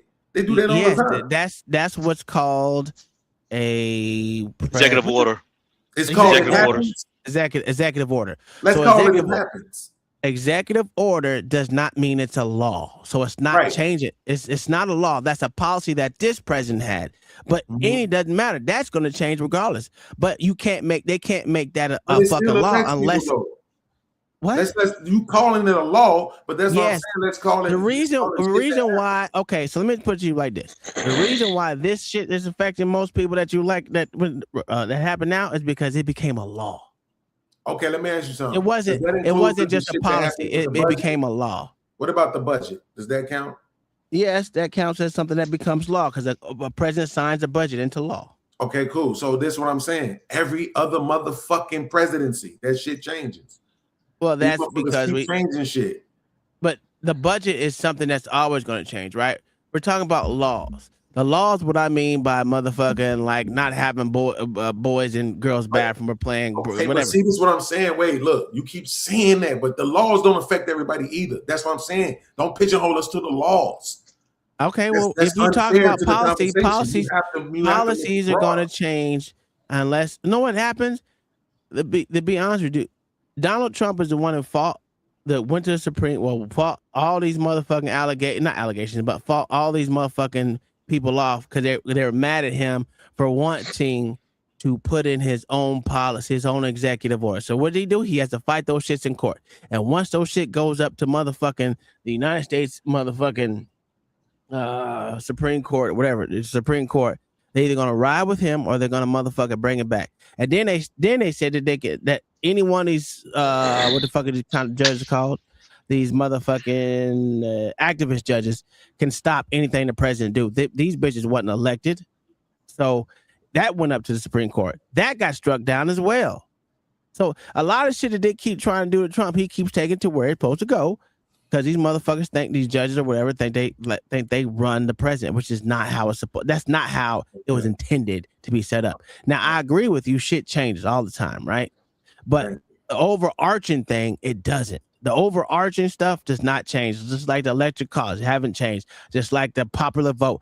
Now what you got motherfucking states saying that they're gonna whoever wins the popular vote gets the motherfucking the fucking. What the fuck is it called? Shit, I'm not on blank. I'm just saying shit be changing, bro. They just changed the transgender shit. They just be changing. They just because there was a policy from one. It was a different policy from one president to the next president. That's why I don't like a motherfucking president that literally rules by executive orders. That shit's stupid. But that's why some shit is on the ballot though. No, what was on the ballot? I'm saying some shit be on the ballot though. Yeah, in states. So they already have a process of where in states, absolutely, but federally, not necessarily. No, so what I'm saying is it doesn't go on the ballot for federal. So what I'm saying is they already have a process to where some shit, whether it's policy or law, they dictate. And other shit they allow the people to vote on, whether it's policy or law. Correct? No. Well, yes, in state, but not federally. No. Okay, cool. That's what I'm just saying. They already the government itself, state and federal connected. They already have a process of where some shit they make their own decisions, and other shit they let the people decide. I'm talking about that same shit, just not for the sake of corporations and businesses. Right, that's what I'm saying. I'm talking about really for the people. If that shit is socialism, then okay, I'll take it. Well, what? Okay, let me ask you. John? Hold on. John is against socialism, if I'm correct. Right, John? Well, we have socialist fucking things a part of our government right now. So that's. I'm just trying to make sure that John is actually against socialism, though. Against socialism, so we understand that we are a mixed market. We do have some socialism, we have capitalism within our market. But overall, I'm just saying you. But I'm saying that generally, I am against socialists. Too much socialism, yes, correct. I don't want a socialist market. I want a socialist government. There you go. Right. So here's the thing about it, right? Now remember, I know Contrarian Tom told me already, no, this isn't a Christian country, right? No matter how much they try to tell us it is, no matter how much the God is written all on the money and all this other stuff, churches all over the country. He said this isn't a Christian country anymore, right? Boom. But let's just pretend for a second. I said that? I believe you told me once before this wasn't a Christian country when I asked you, was it a Christian country? I believe you told me no. No, because it's not a Christian country. in the sense of the Constitution doesn't, the federal Constitution doesn't demand you got to worship Christ or worship God. But so the federal government can't tell you what you can do at all. It's never been that though. So yeah. But it's always been based off of Judeo-Christian values. According to this is why it was so hypocritical for me to hear that, or not hypocritical, but contrary for me to hear that, is because you're the same one who I believe talked about how those very Judeo-Christians, as you call them, were the ones who ended slavery and tried to stop slavery and all this other stuff, right? I listen, I don't spout that shit, right? I'm pretty sure it was you who told me that. I'm pretty sure you called them Quakers. No, I didn't say. I never talk about Quakers. It happened on your channel. So okay, because I only have certain conversations, certain places, and I know. Well, to be honest with you, I'm be honest with you. I always say that English motherfuckers, the Britons fucking ended slavery over there before America ended our slavery over here. Right. So that's what I just accused you of. Yeah, I've said that before. Yes, but I didn't say who did it. I didn't say it was no fucking Quakers or whoever the fuck it was. You I did. could care less. No, you talked about I think they were in Virginia or something. You talked about how they used to live here, and that I think you even said they didn't even actually have any slaves, or at least was the first to free their slaves or something like that. And then fought against slavery, began like the first abolitionist movement in America at that particular time, which was way early into Never slavery. talked about Quakers. And also, because I remember it was the first time that you had ever mentioned.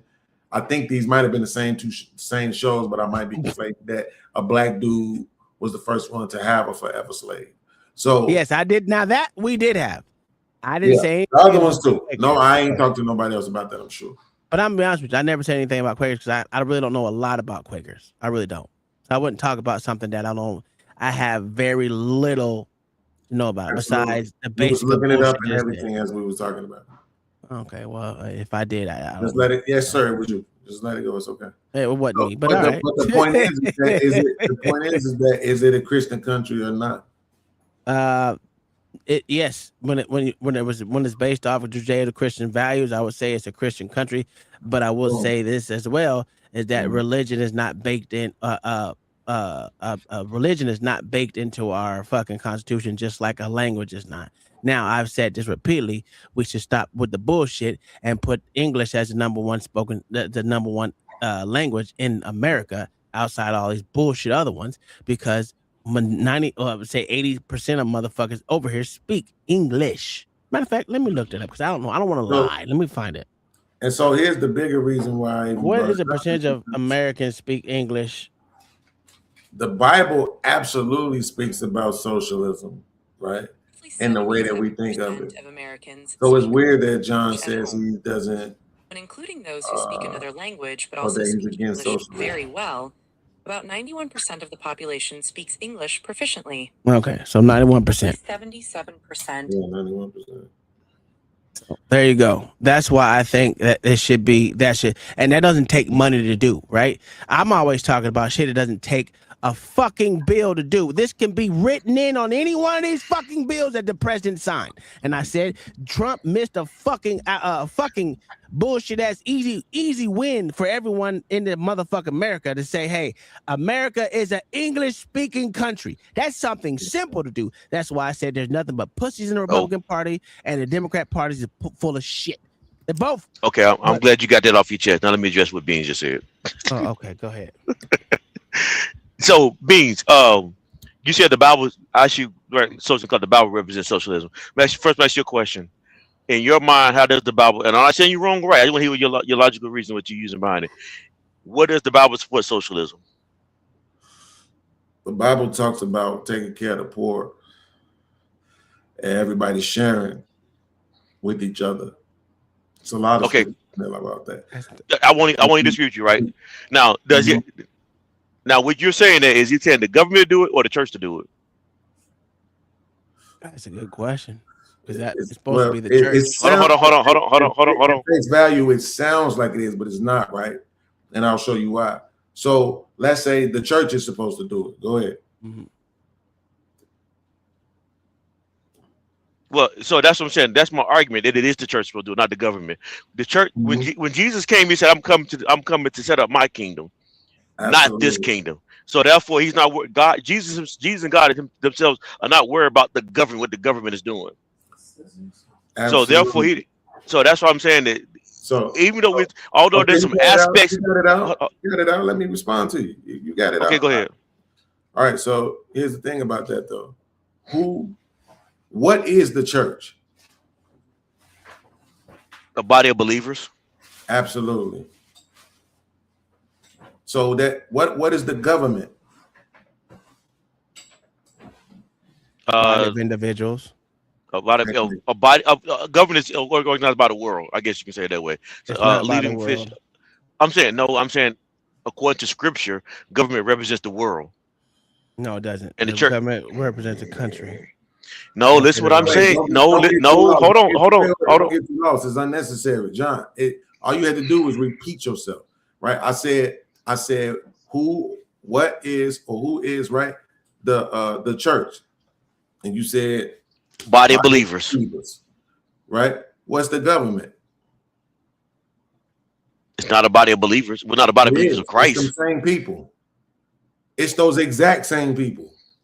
What's your logic behind that? All of them, but it's definitely the majority of them. No, it's not, because those believers believe different things. They're not all in the same church. That's fantastic, right? That's fantastic. So how is it the same thing? Congratulations, right? But at the end of the day, it's still them same people. And all them the government.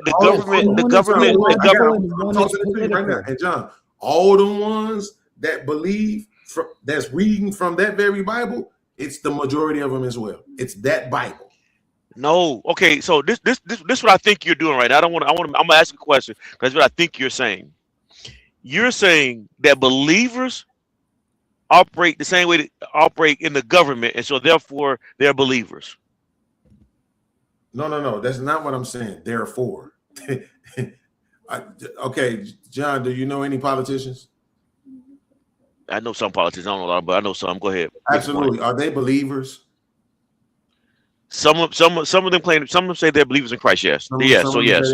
Okay. There you go. Okay. Yes. Right. So the same people that's the church, which is the body of believers, it's a lot, and the majority of them same people are in those leadership positions. Whether we talk about politics, whether we talk about in the schools, whether we talk about in the police, wherever we talk about, it's them same people. It's them same people reading from that same book. It's them. Okay, so now, Wait, go ahead. You're about to skip right over, and I know it.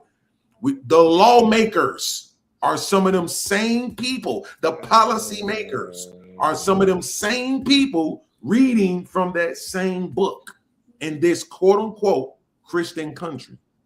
So okay, what to the point. You talking about the Book of Mormon? You talking about the Bible? You talking about the Talmud? I'm talking to John. Which book? Right, I'm talking to John because he already knows. He already knows the answer. It don't even matter. It don't even matter what book he's talking about. It don't even matter what book. He already knows the answer to that. No, because the answer that you're looking for. The reason why I say the government. Okay, the government, although they're believers in the government, the believers who work in the government are not the majorities in the government. You don't think so, huh? No, I don't. But even if it is, the reason why, to get back to the original question that you asked, why don't I support socialism in the church? In the government? Because even Jesus directly says that I'm not worried about the world government. I'm only concerned about the kingdom of God. So he's coming back for a church without a spot or a wrinkle, meaning those who are believers in him, who is worried about this afterlife, not this life. Yes, while you're here, you have to pay taxes to Rome. But Rome is not your government. Rome is not your final government. This is just your temporary land that you're here right now. Our true kingdom is in heaven, not this here. So the reason why I don't care for socialism in the government, because socialism in the government doesn't represent God. Now, there's some aspects to the church, right? I do believe it doesn't make any sense. How can there be anything, right? So yes or no, is government supposed to be for the betterment for the better of the people? Yes or no? It depends on what government it is. Yes or no? Okay, yes. Okay, so here's my thing. What I'm saying is this, because God is good all the time, and all the time, God is good. But God is where? Everywhere. So at any potential time, anything can be for your good. Bad shit can be for people's good. Right? So what I'm saying is that you can't say that God isn't present in the government. That doesn't make any sense. God is everywhere. God is a part of everything. So let me ask you a question. I'm using your logic. I'm using your logic on this. Ask your question using your logic. God is present everywhere. Yep. So now when and I don't disagree that God is present everywhere. Mm-hmm. Now, although God is everywhere, is He supporting everything He's supporting everything that's happening wherever He's at? So, and it's going to be the question I'm asking you. So when God is everywhere. My bad. I don't know what happened. Go ahead. So when Barack Obama in 20 whatever year it was, signed the bill where gays can get married, although God is present when Barack Obama signed it, was God supporting him signing people them getting married, gays getting married? Yes, I mean, but but me and you, we can't have that discussion right now because it's way deeper than where we need to go. What I'm talking about specifically though is that you can't detach the two if you're saying that the church is the people, right? Don't run. Go back. No, go back. Go ahead. You can understand me. You can't tell me that the people are the body of God and then at the same time tell me that they don't have any effect on law. That doesn't make any sense. They absolutely will have an effect on law, right? They're gonna. Okay, so you're saying these people have been defended, right? The religious people have been defended. The Judeo-Christians, as they have been called, have been defended as some of the original abolitionists. They're basing that is policy, that is law, right? They're basing that on their religious belief. And now you want to detach the two? You can't do that. No, sir. Absolutely. You literally can't detach. You literally can't detach the two because the Bible detaches the two. Yes, we have to pay taxes. We have to pay tax. Go ahead. I'm sorry. We have to pay taxes. We have to pay taxes to Rome. We have to pay taxes to Rome because we chose a government way back in King. We chose a government. So therefore, when God said to them, He's going to take your sons and fight His wars. He's going to take your daughters and they're going to serve Him. You're going to take your money, pay taxes on this and that. You're going to suffer because this is what you chose to do. This is what you chose to do. Now, but that's not what God intended. But we asked for a king. We asked for a government. He gave us what we wanted. The result of doing that is that you now have to suffer through the government. But now, the part that where God separates is, God, no, I'm not going to wait. I'm going to finish. Finish your sentence. I'm going to finish. You just take a note of what you want to say. I'm not. So now that we chose now. So now that we chosen this government, we got to pay taxes to it. What God didn't want for us, what God really wanted for us was His kingdom. So now the kingdom we now as Christians living for now is the kingdom in heaven. So now what I'm saying to you, the reason why I don't choose socialism by the government, because the government taxes my dollar. It takes money from me and tell me what I want to do with it. I don't want to, and that's something I don't want to support from the government because it doesn't represent God. So yes, there may be some believers in the government, but I understand those believers in the government have to deal with things that's not associated with the kingdom of God. Socialism in the government, socialism from the government is not. Don't repeat yourself. I heard you. Don't repeat yourself. So here's what I'm saying. Now watch this, Giant. There's only really like the checkmate really comes in, right? At the fact that you're not telling me that the Bible says don't work for the government, right? So as long as these governments are being founded by people who come from this religious background, you cannot separate the two. I have to think that to your point, so I mean to Uncle T's point earlier, so much of our laws are in place based on what is written in that Bible. Based is what is accepted from us as a society culturally based on what's written in the Bible. The ideas and everything that we have and how we move as a culture come from those scriptures. So you cannot separate the two. At the end of the day, what it all boils down to is that this is the government and they're taking your money. But this is what the Bible says. Luke 12:33. Sell your possessions and give them to the poor. Acts 4:32. No one claimed. Hold on. Don't. You gonna let me finish because this is about to go bad for you, and you know it. That's why you're trying to cut me off. It ain't finna go bad for me at all. It ain't. But don't worry about it. All the believers were together and had everything in common. They sold property and possessions to give to anyone who had need. Right? Yes. Matthew 19:21. Sell your possessions and give them to the poor. This is what he told the dude when the dude asked him about following him. Yes, correct. Yes. Right. So well, you yeah, want to he couldn't bring it all with him. And give them to the poor. But this the problem with your argument though. God is asking him to do that not through the government. We're not talking about the government. That's not right now. Hold on. Stop. That was your original claim. Why? How does John not support? No, stop. As it pertains to the government, we're not lost. Yeah. I understand what you're saying. Yeah, but that's my claim. Okay, so my claim was, and what you challenged me on, how can John not support socialists when there's socialists in the Bible? So I'm saying to you, I know there's some ideas of socialism in the Bible, but the whole main point was this: that it's not through the government. Okay, listen. I just stated that before I started reading the scriptures. I said that. I don't know why you think repeating yourself it doesn't help. I literally said out of my mouth that that's what you were saying, so that you knew I understood it. It's called steel manning. I steel manned it so you would know that I understood what you said. But okay, so you're still trying to negate the very first checkmate. You can't tell me that the Constitution, that the country itself, that the culture, the society, everything is rooted in this Bible and still tell me that it can be separated. You can't do it. You won't allow your mind to accept that because that's what's happening right now, but you just can't. Okay, so this what I'm going to say to you, right? Bro, this is no. This is what I'm going to say to you, right? This is what I'm going to say to you.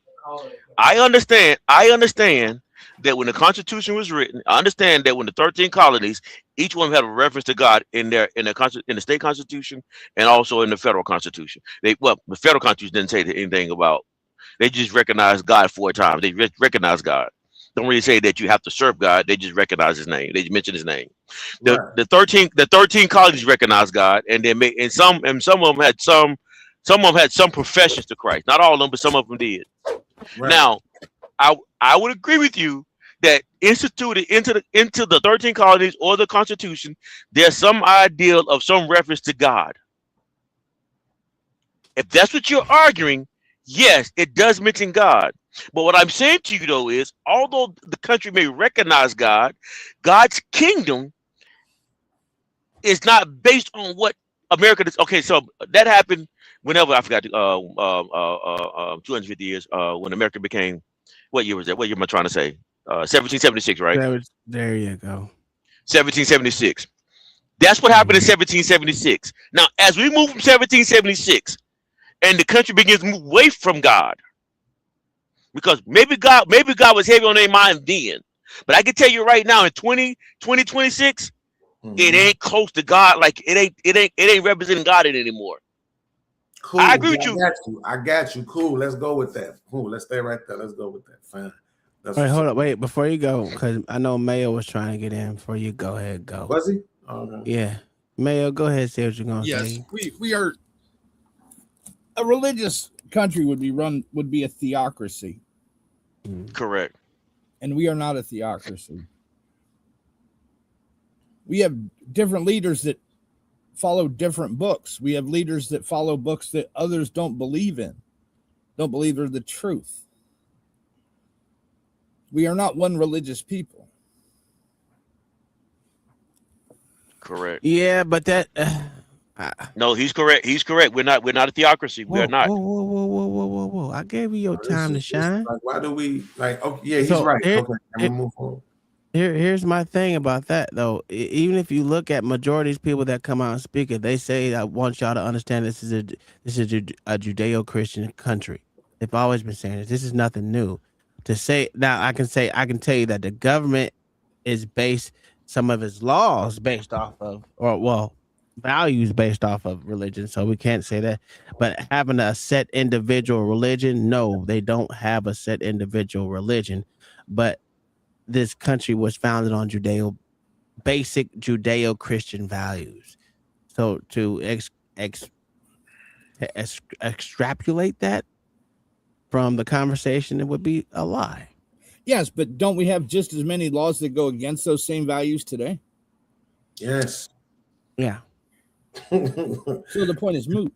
It's not. That's the point.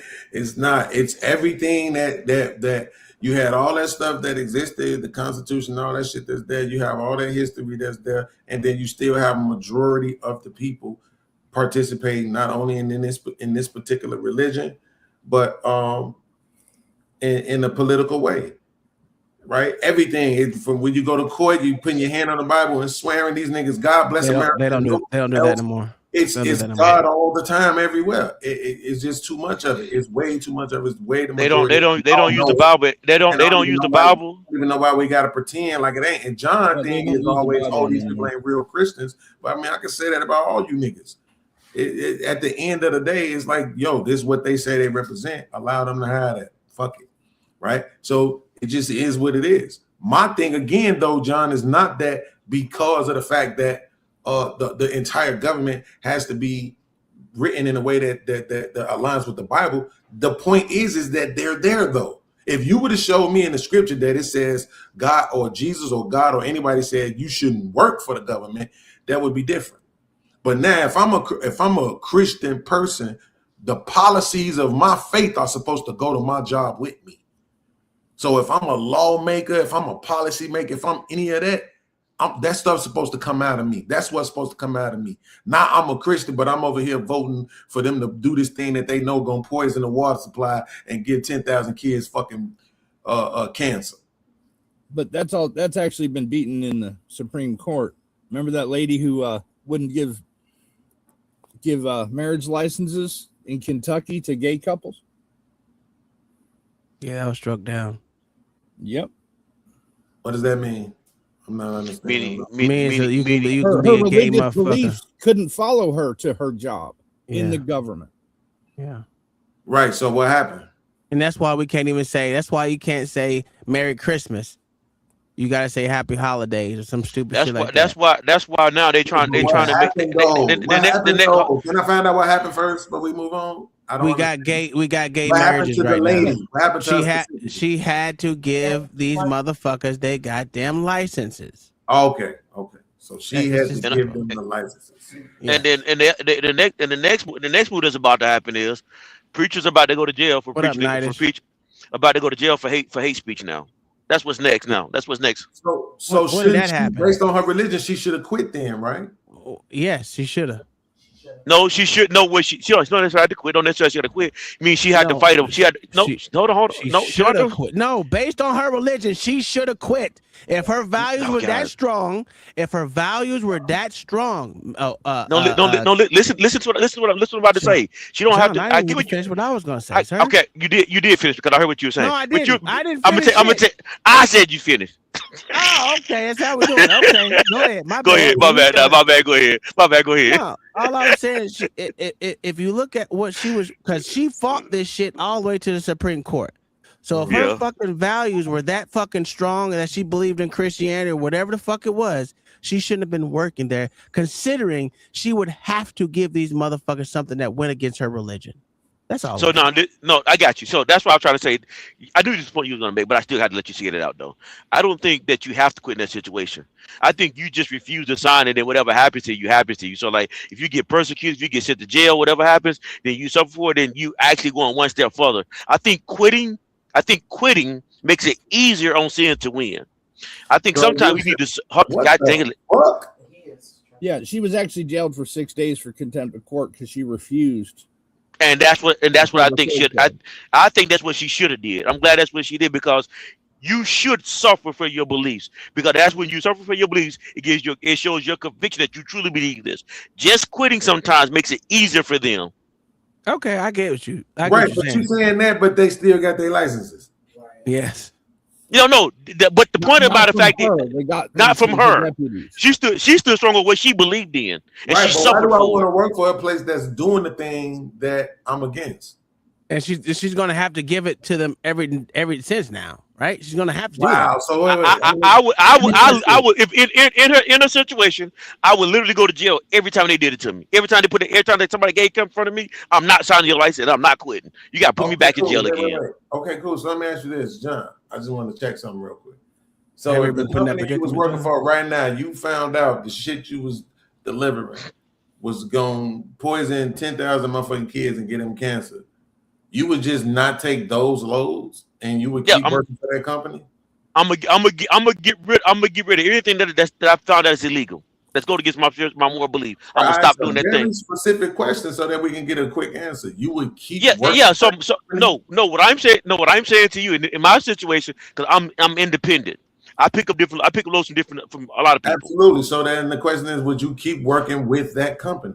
No, not that company. That company that's doing something illegal. That company, no, because I myself, but I'm not the same position that this lady is in. Wait a second. Right, yes, you are. Wait. This is because he's trying to skirt this. It wasn't illegal. I'm It's sorry. not What part illegal was for it? them to. It's not illegal for those. Well, the I'm stuff saying that you delivered. I use the word illegal. I'm saying Yeah. immoral. Well, we wasn't putting legal on it. Whatever No, you put right It's there. that you know poisons kids. Poison Right. the water. Well, while you, kids I did. So it's the Tom, you're right. Tom, It's the Tom. moral legality. No, John, Tom, John. you're right. Tom, no, I got you. Tom, you're right. I use the word with illegal. I was thinking moral. I was thinking moral. John, let's make it a load of satanic Bibles. There you go. That's what you're asked to deliver, a load of satanic Bibles. What would Satanic you do? Bible. They're not going on my truck. Line ass nigga. I'm refusing that. I'm refusing that load. Right. So the company that sells satanic Bibles, you won't work with them. No, it goes against my moral beliefs. Okay, cool. So that's the same thing we were saying about Ogre. So do you order It ain't from just- Amazon? It is. Do you order from Amazon, John? Hold, 1 second, Mayo. 1 second. Just because I want him to know that we understand. It's the same thing. And John, here's what you're going to say. You're going to say that the difference is that you are a contractor and she's an employee. Y'all both employees. Y'all both Okay. y'all both working for somebody else and getting a paycheck. Okay, so I'm not going. Sentence. You can wait till I'm through. If you don't do the work, you don't get the money, right? This woman would be in a position to get a job somewhere else. It wouldn't be a problem. She's a woman in America. So let's not do the whole, I'm an independent contractor, I'm above her. No. At the end of the day, Okay, so work, she don't eat. Same thing for you. Okay, I'm not even dodging the question. This is literally what I'm saying. Maybe I'm saying comparison. God dang it. Because I'm not Maybe asking. And the reason I brought her up is No, John. Let him finish. John. The reason I brought her up is because she was an elected official, not an employee of anybody. She was an elected official of the government. Mm-hmm. Got you. And I agree. Okay. I'm not trying to run from the question. Maybe I understand the parallel argument that y'all was making. And this is what I'm going to say though. When that lady, not to you, but to Mayo, that is a great example. Jesus, go ahead, John. This is about to go bad for you. So basically, for the woman who got elected into that position, and one of the duties they tried to get her to do was now sign marriage certificates for same-sex marriages. The more competent I'm standing on this is that she should not sign those marriage certificates. And my next moral stance is, I don't think that she should necessarily quit. I don't think that the first thing I was only arguing against Tom because Tom said she should quit. I'm saying what I'm not saying that Tom is wrong. I'm only saying that's not the only option that she has. She has another option too. She can stand there. She can stay in that same job and refuse to sign no marriage certificates and be persecuted for her beliefs. I wasn't saying that she couldn't quit. I was only saying at the time that she has another option. The fact that you want everyone to be persecuted for their beliefs is wild to me. Well, this is the thing. This is what the Bible calls us in our beliefs, though, right? It's to like that. Yes, if they did it to Christ, they're going to do it to you. If you're a follower of Christ, you will be persecuted. Only time you won't be persecuted if you're not following Christ, because then they accept you. But when they reject you, what are you going to do when they reject you? Because when you stand strong on what you believe, you will be persecuted. Why? Because you're going against the culture. So yes, Christians will be persecuted. If you truly believe in Christ, you're going to be persecuted for your beliefs.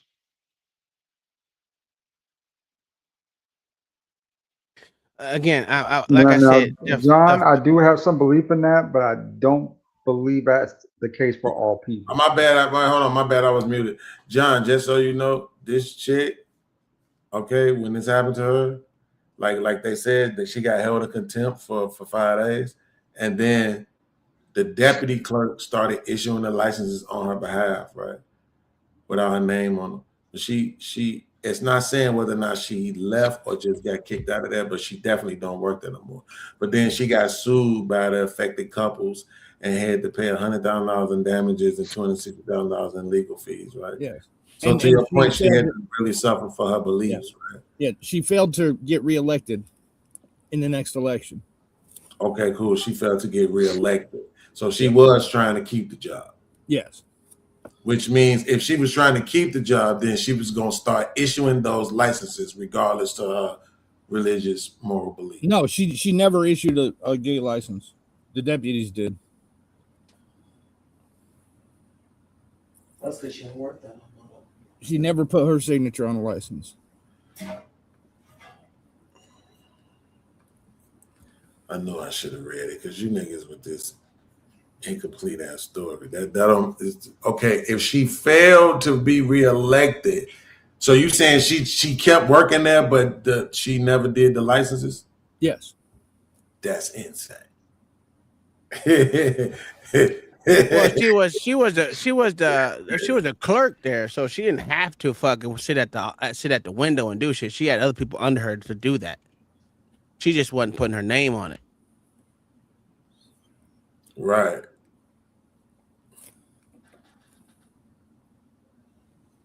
But ultimately, though, she was still authorizing those marriages. Yes.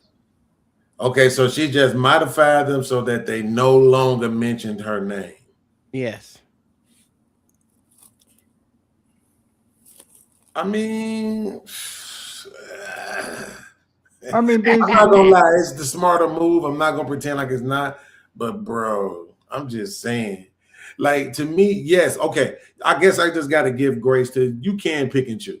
You can say, yo, this thing that y'all doing is something that, you know, I'm not really just say I'm against, but I'm not against it so much that I can't still do business with you. But I can't participate in this thing, but I can still do business with you. I'm not going to even try to pretend like you can't do that. I just hold Christians to a black and white standard. And you should be. And this what I want to say, like, Christians, no gray area. No, and I think you should hold that to that standard. And this is why I'm going to say why you should, because although she found a workaround, most people, once you start feeling persecution, it's hard not to be affected by it, because none of us are Jesus. Persecution does something to your mindset. It will break some of the strongest people. The only perfect person that can do this is why we worship him is Christ. But the thing that we have to recognize. Hold on, let me finish this. Then you can ask me the question. Versus battle. Okay, go ahead. Go for 40 minutes. That 18 years. Go ahead, John. So yeah, and so because she found a workaround, she actually did give in to the persecution. and she found a workaround. That's what most of us do, which is why the world becomes more just corrupt, because it's like, well, you really don't stand on what you believe in as Christians. What she did, she went to jail. So what No, you I'm saying, That but is not true, John. That's not true because hold remember, on. it's Okay, supposed I to got you. follow the laws of your country as well. You're Yeah, supposed to follow the laws. So if you're following the laws of your No, you don't. No, stop. You and don't have you're to. in that No, position, stop. You're wrong. This is where you're wrong no, at. no. You You can say, no. Let me. You're wrong in this situation, cause Well, let him finish, and then you can rebut him, man. Let him well, finish. he cut me off John, you're first. so excited tonight. Oh my goodness. He cut me off first in the middle of my conversation. You talking You too know the goddamn subject long. better than the rest of us. Oh, hold on. Let's Google it and see what it says. Bad Oh for it. shit! Go ahead, John. This nigga got to Google, nigga. Go ahead, John. Does Nah, we don't want to hear you. You ain't got to talk to Google, nigga. Bible You ain't got to talk to. Go ahead, John. Finish what you gonna say. So the Bible says we should follow the law of the land, but then if the law of the land contradicts God's moral law, you ride with God's moral law. What? Where did it say Yes. that? I had to look. Well, ask Google boy right there. He'll look it up and find it for you. But that's actually yeah. All right. Hold on. Let's get him. Go ahead. Come off mute, sir. Go ahead. Go ahead. Don't mute me while I'm talking. I know to come off mute. Okay. Go ahead. He's right. Who's right? It does. If it contradicts God's law, then yes, you don't do it. But if it don't, then you kind of have to do it. But this is the question. What verse though. was that? What verse was that? Romans 13, 1-7. Okay, cool. So, but this is the catch with that, though. And this is a question that I do have, even with the Catholic Church. Remember, it's a civil union. It's not an actual marriage. What? Civil unions don't exist in the United States. No, but it's the closest thing that you're going to have to it, right? Because a marriage requires a priest to pronounce the vows and to bless the marriage, right? That way it goes before God as No, sir. the witness. What happened? That's a religious marriage, sir. That's different. That's where marriage comes from. What do you mean?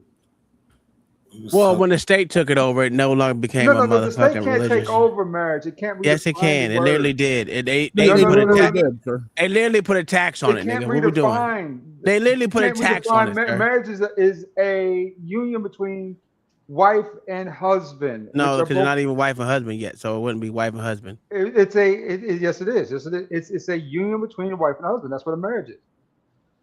Yes. Where are you getting your definition, sir? He just admitted I was right. Yeah, He has you're my right. definition. A marriage itself is between a wife and a husband. Yes, but before you get married, you're not wife and husband. So, No. and then state is the one who actually puts a tax on it, says gives the okay and rubber stamps it, and every damn thing else. Because if you look at it, before you were able to get married back in the day, you had to do a blood test to make sure you wasn't motherfucking siblings or whatever the fuck reason why they fucking said you had to get a blood test. So yes, the state is the one that blessed it off. So what can't say it was a religious thing anymore. Yes, the state and local government gradually took over the legal authority of marriage during the 19th and 20th century. So it was more. But you can't change what the terms mean. No, but that no. So this is the problem. This is the problem though. ADF marriage is if you're going through the legal route, which most people do now, you're now saying that your marriage is now governed by the state. This is where believers go wrong at. We should never go through the state to get married. Even myself did it too, but I wasn't believing. I didn't understand. Okay, dang it. I didn't understand. Okay, cool, got you. I didn't understand the significance of getting married through the state then, because as young, if you want to call it what you want to call it. Understanding marriage now, though, it should be through the church only and not through the state. Okay, let me ask you a question. But most believers, we give up our rights as Christians to the state, not understanding how we're doing it and when we're doing it. Okay, cool. Now let me ask you a question. So when are you getting divorced and then going through your priest or whoever it is? I'm not going to get divorced because. God dang it. Yes, you do. Wait. I'm saying I'm not. Wait. Go ahead, John. Answer that question. Because I'm not getting divorced, and I'm not going to do it again because because now that I have an understanding of what marriage is, Mhm. I can now, as I am right now, married to my wife, recognize the values that God has for marriage. I can practice those principles without actually undoing the state process. I don't have to go through the state process to undo it. Now that I know the difference, it's not the state process. The state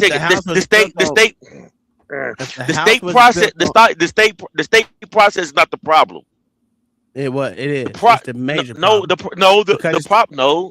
No. What I'm saying to you, the state process for marriage is not the problem. The problem is that Christians don't understand the value of marriage through God's eyes. God didn't intend for you to pay for it. The God didn't intend for you to pay for it to get married, and God didn't intend for you to have to ask them for their blessing for you to be married to someone. That's why I say you should get divorced and go through your priest and get a regular marriage, a religious marriage. That way, like you said, if it goes against the moral compass of God or God's morals, you shouldn't be doing it, and it did. But even if you didn't recognize it, even though you didn't recognize it, and now you do, you should be more inclined to get a divorce now and do it the right way. You literally said something wrong, and this is what you said wrong. Go ahead. Where in the Bible does it say that you couldn't pay to get married? Where did it say God said it was supposed to be paid to get married? No, tell me. That's the question. The statement that you made is what the statement that you made is God the doing statement. with the No, money? What is God doing with the money? I asked you a question. Don't ask me. I don't ask me a question. Answer the question I ask you. What's the question? Answer the question I ask you. Mm-hmm. When you answer, where in the Bible? Where the Bible? No, I asked you a question first. Where in the Bible does it say? Okay, then I ain't got to ask your question at all. Then we can move on. Keep on going. Because my question has more relevance. My question came first, though. My question came first. I already answered your question by saying I don't have to get divorced. Let me help you out. I don't know. Can you tell me where it says it at? It don't say it in there. Okay. Now, where in the Bible does it say you have where it has to be where you have to pay money for it? It doesn't say that. It doesn't. The matter of fact, hold on, no. I'm giving you context. You said that I don't need context. That's for people who need context. I don't need it. Now, my next question would be, right? Where is God say that He needs money for you to get married? He doesn't. Okay. Where is God doing with the money that you paid the state?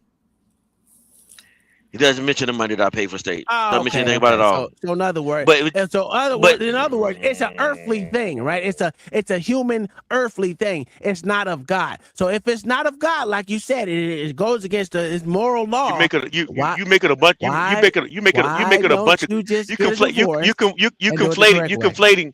conflating a lot of ideas that has nothing to do with Christianity at all. Did you not say if it goes against His moral law? That you there's nothing immoral about God saying you paying the state to get married. There's nothing moral about that. Didn't He say don't be of this worldly, folks? There's nothing immoral about Christians who pay for a state license. Listen.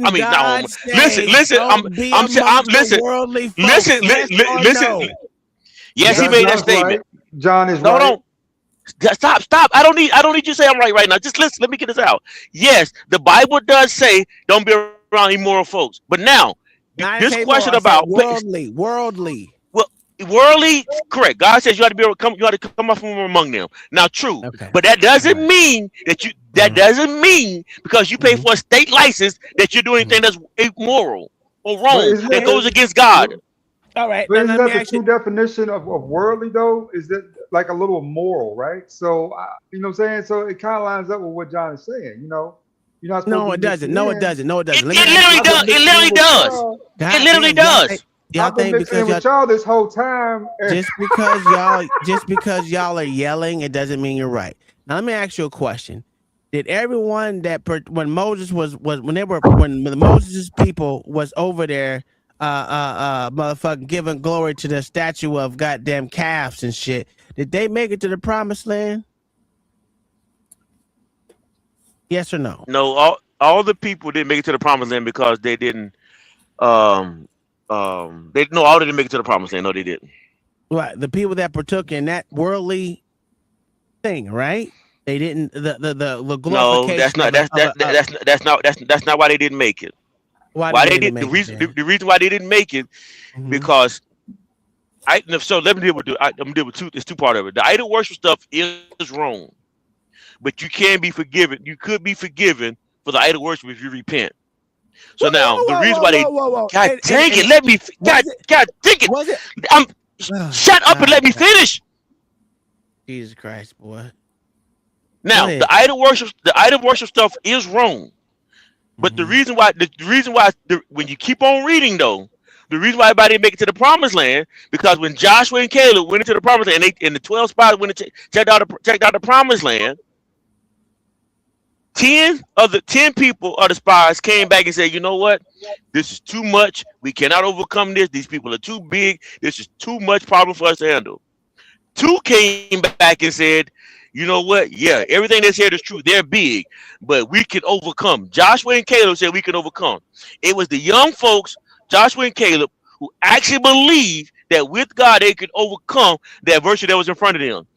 Because the other 10 didn't believe, that's why everybody who followed them didn't go through, because they lacked belief. They lacked faith. But those who saw the impossible stance and stood on it, that's why they was able to go in. That's why they didn't make it to the promised land. That's the reason why. No, I thought it's because that golden calf. That golden calf. God told them which golden calf, they were be in the desert for 40 years. Yeah. I've been all out. Ask your mama. She'll let me know. And that also goes to lack of belief too as well. Well, let me ask you. Well, because see, this is the bullshit I be talking about, right? This is bullshit I'm talking about, right? You get all hussy, fussy, and all this extra shit, right? About the Bible. When we know good and goddamn well what was promoted to the young folks was you are not supposed to believe in any idol worship, and that's why they didn't make it into the promised land. Now I ain't gonna say you wrong in what you're saying, but that's what was pushed upon the masses when we learned about the story of Moses and going to the promised land. Well, I'm not fucking that.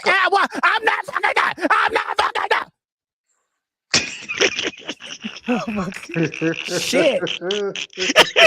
The fact of the matter is, when we're told this story, we're led to believe and not to my God, the jealous God. He don't want you to partake in no other God, but no other God's greater than him, blah, blah, blah, blah, blah. They didn't say anything about these 12 motherfuckers that go out until you go into what your adolescent and adult Bible study. That's totally different when you learn the rest of the motherfucking story. But when it's promoted to you and everyone else in church, they give the basic bullshit story about Moses and the motherfuckers who didn't make it into the promised land because they were glorifying a motherfucking a golden calf and all this extra shit. And then the problem with what we're saying, right?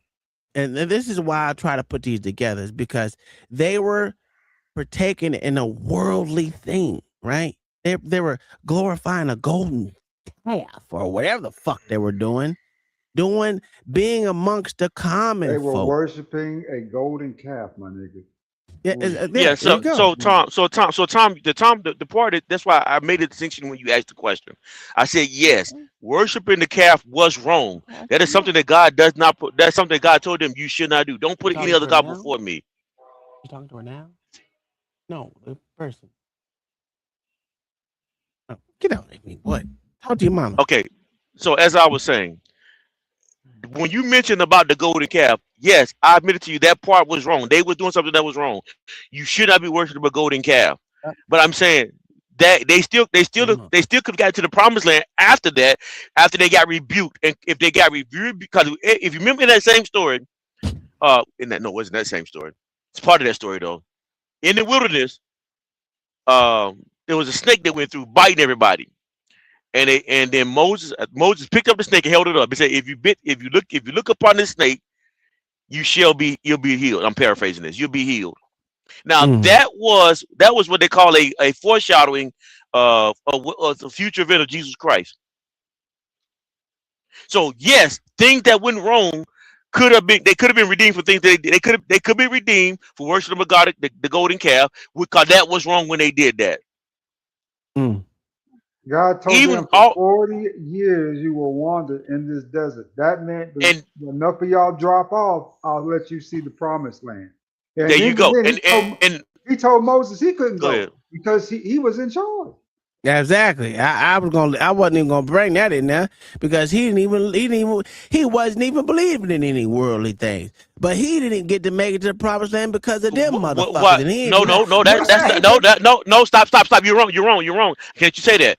Go back and look into the text and find out why God said what God held against him. Because it was his actions that kept him from going. Now, what was his actions? What do you tell us what it was?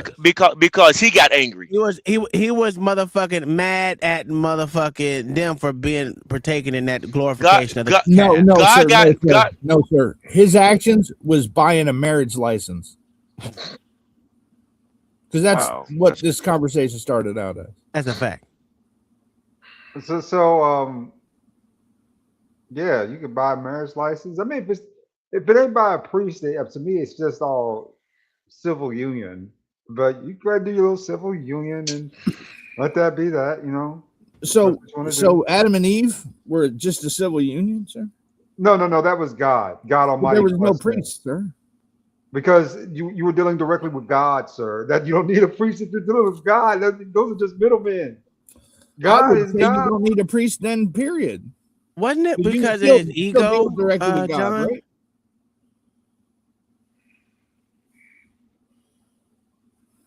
Moses didn't get into the promised land because of his ego. I said he had an anger problem. No, I said his ego. I said. Well, no, I'm trying to remember the scripture because I'm going by memory. It really talked about it was his actions because he got angry. He struck the rock and then he got angry a couple times with the people. And that's what God held him. That's what God got on him for. So motherfuckers are able to goddamn glorify a goddamn calf and this nigga can't get mad? That's crazy, nigga. Moses was not allowed to enter the Hmm. promised land due to his disobedience and lack of faith at the waters of Meribah. Thank you. Instead of Yes. speaking to the rock to draw water as God commanded, He Moses got struck the angry. He rock got in angry. anger and took credit for the miracle. That's what His happened. ego. I didn't say you was wrong when you said ego. I was just giving you specific details of what the ego was. Well, I knew it was because he You said a very broad statement. I'm giving you the details of the actual details of what it was. Well, because I don't need the fluff ass bullshit. I just want the truth. Well, ego is a very broad statement. No, it's not. It doesn't. It. Wow, that's crazy. Okay, let's move on. We good. That's crazy. That's crazy. Well, listen, this has been a great conversation. I'm not John. Get off my screen, nigga. Where am I at? I'm in the wrong screen. Oh, jeez. What your name is? Lord ADS, you got something for the congregation, sir. It's not crazy. Oh, you want me to give you a vid? Give me 1 second. No, not a video. I don't need no damn vid.